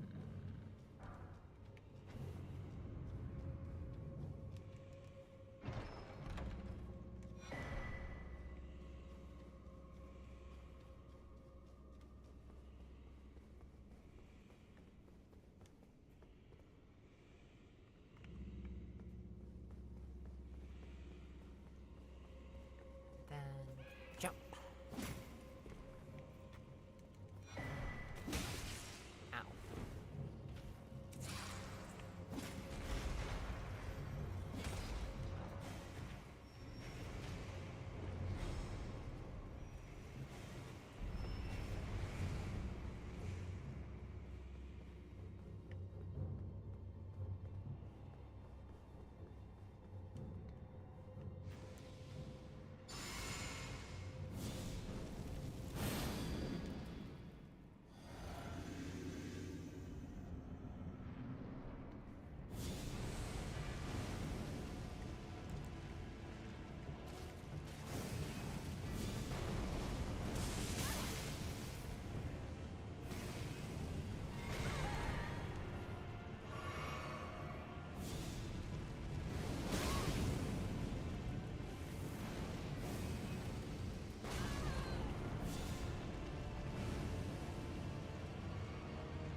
Farewell.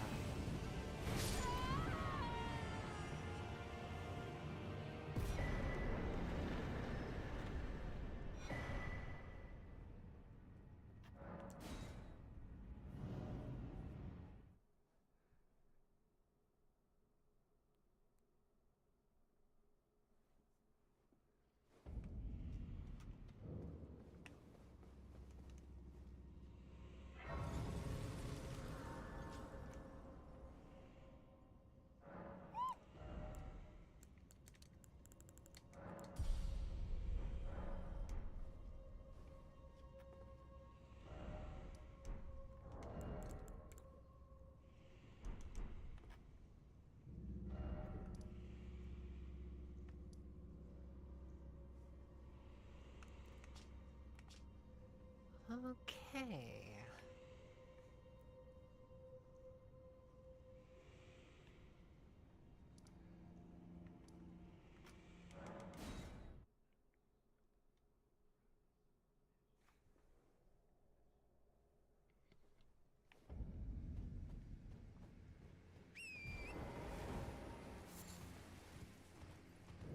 Well, now that my health has effectively reached where it needs to be, now I think I'll work on mind and faith. Must increase my faith. Is my faith strong enough? No.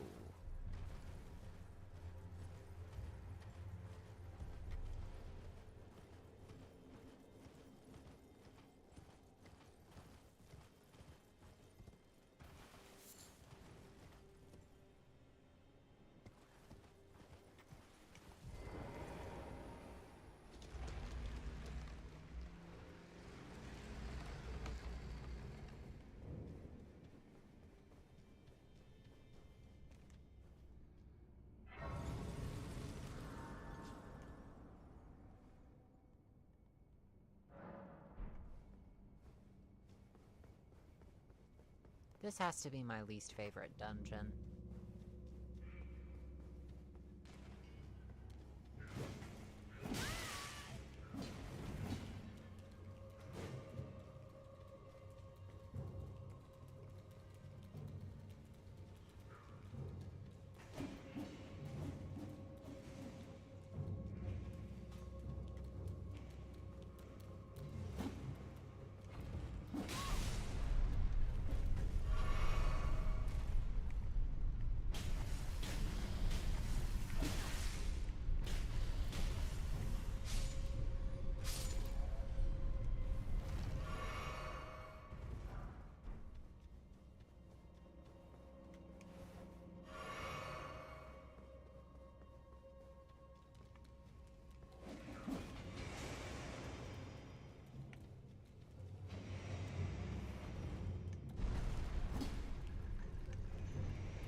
Speed through.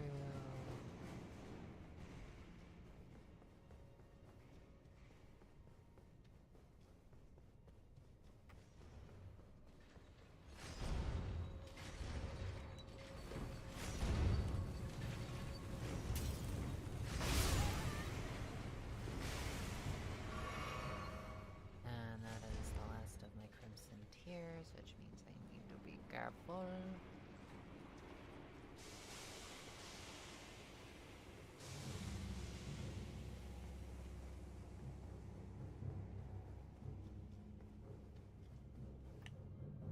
Drop.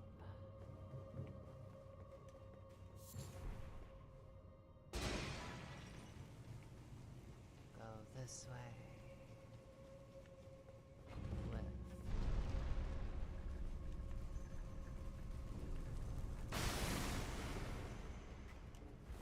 Run for it.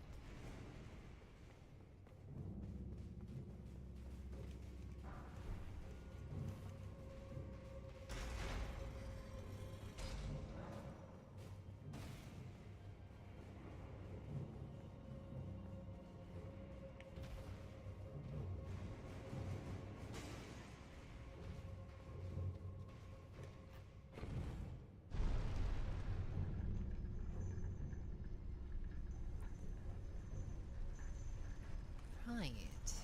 Back up here.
I locked the heck on in. I was not gonna die there.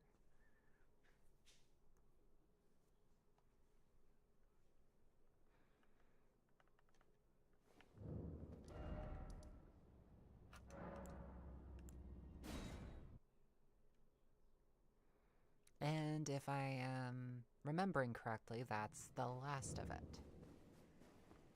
The last of the death route. I won't forget. Again. Mine appetite. My sin. I must have more. I must consume more.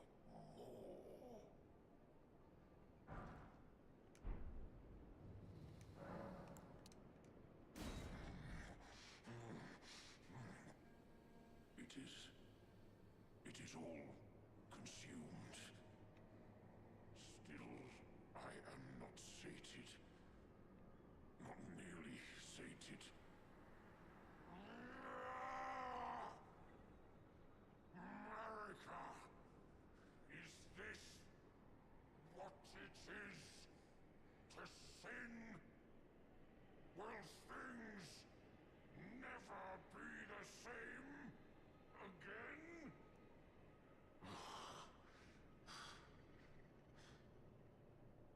Tarnished. My thanks for thy long labor. But I have done all I can in this land. Henceforth, mine appetite shall be my sole companion. Farewell.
don't think I ever saw it do that attack before.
Oh yeah. It's all coming together. But I believe that I will be playing more on stream of this some other time. I think I'm going to be doing some side quest cleanup on my own dime. But thank you so very much for stopping by and catching my stream. It's been absolutely lovely being back and doing what I love doing. And thank you so very much for indulging me. Make sure that you get some nutritious food to eat, and make sure that you hydrate. I won't have you, stay dehydrated, okay? Look at me. Look at me. Drink some water. Thank you. Anyways, you stay safe out there now. Surviving truly is winning. Well, that just about wraps it up for me today. You stay safe. Bye-bye.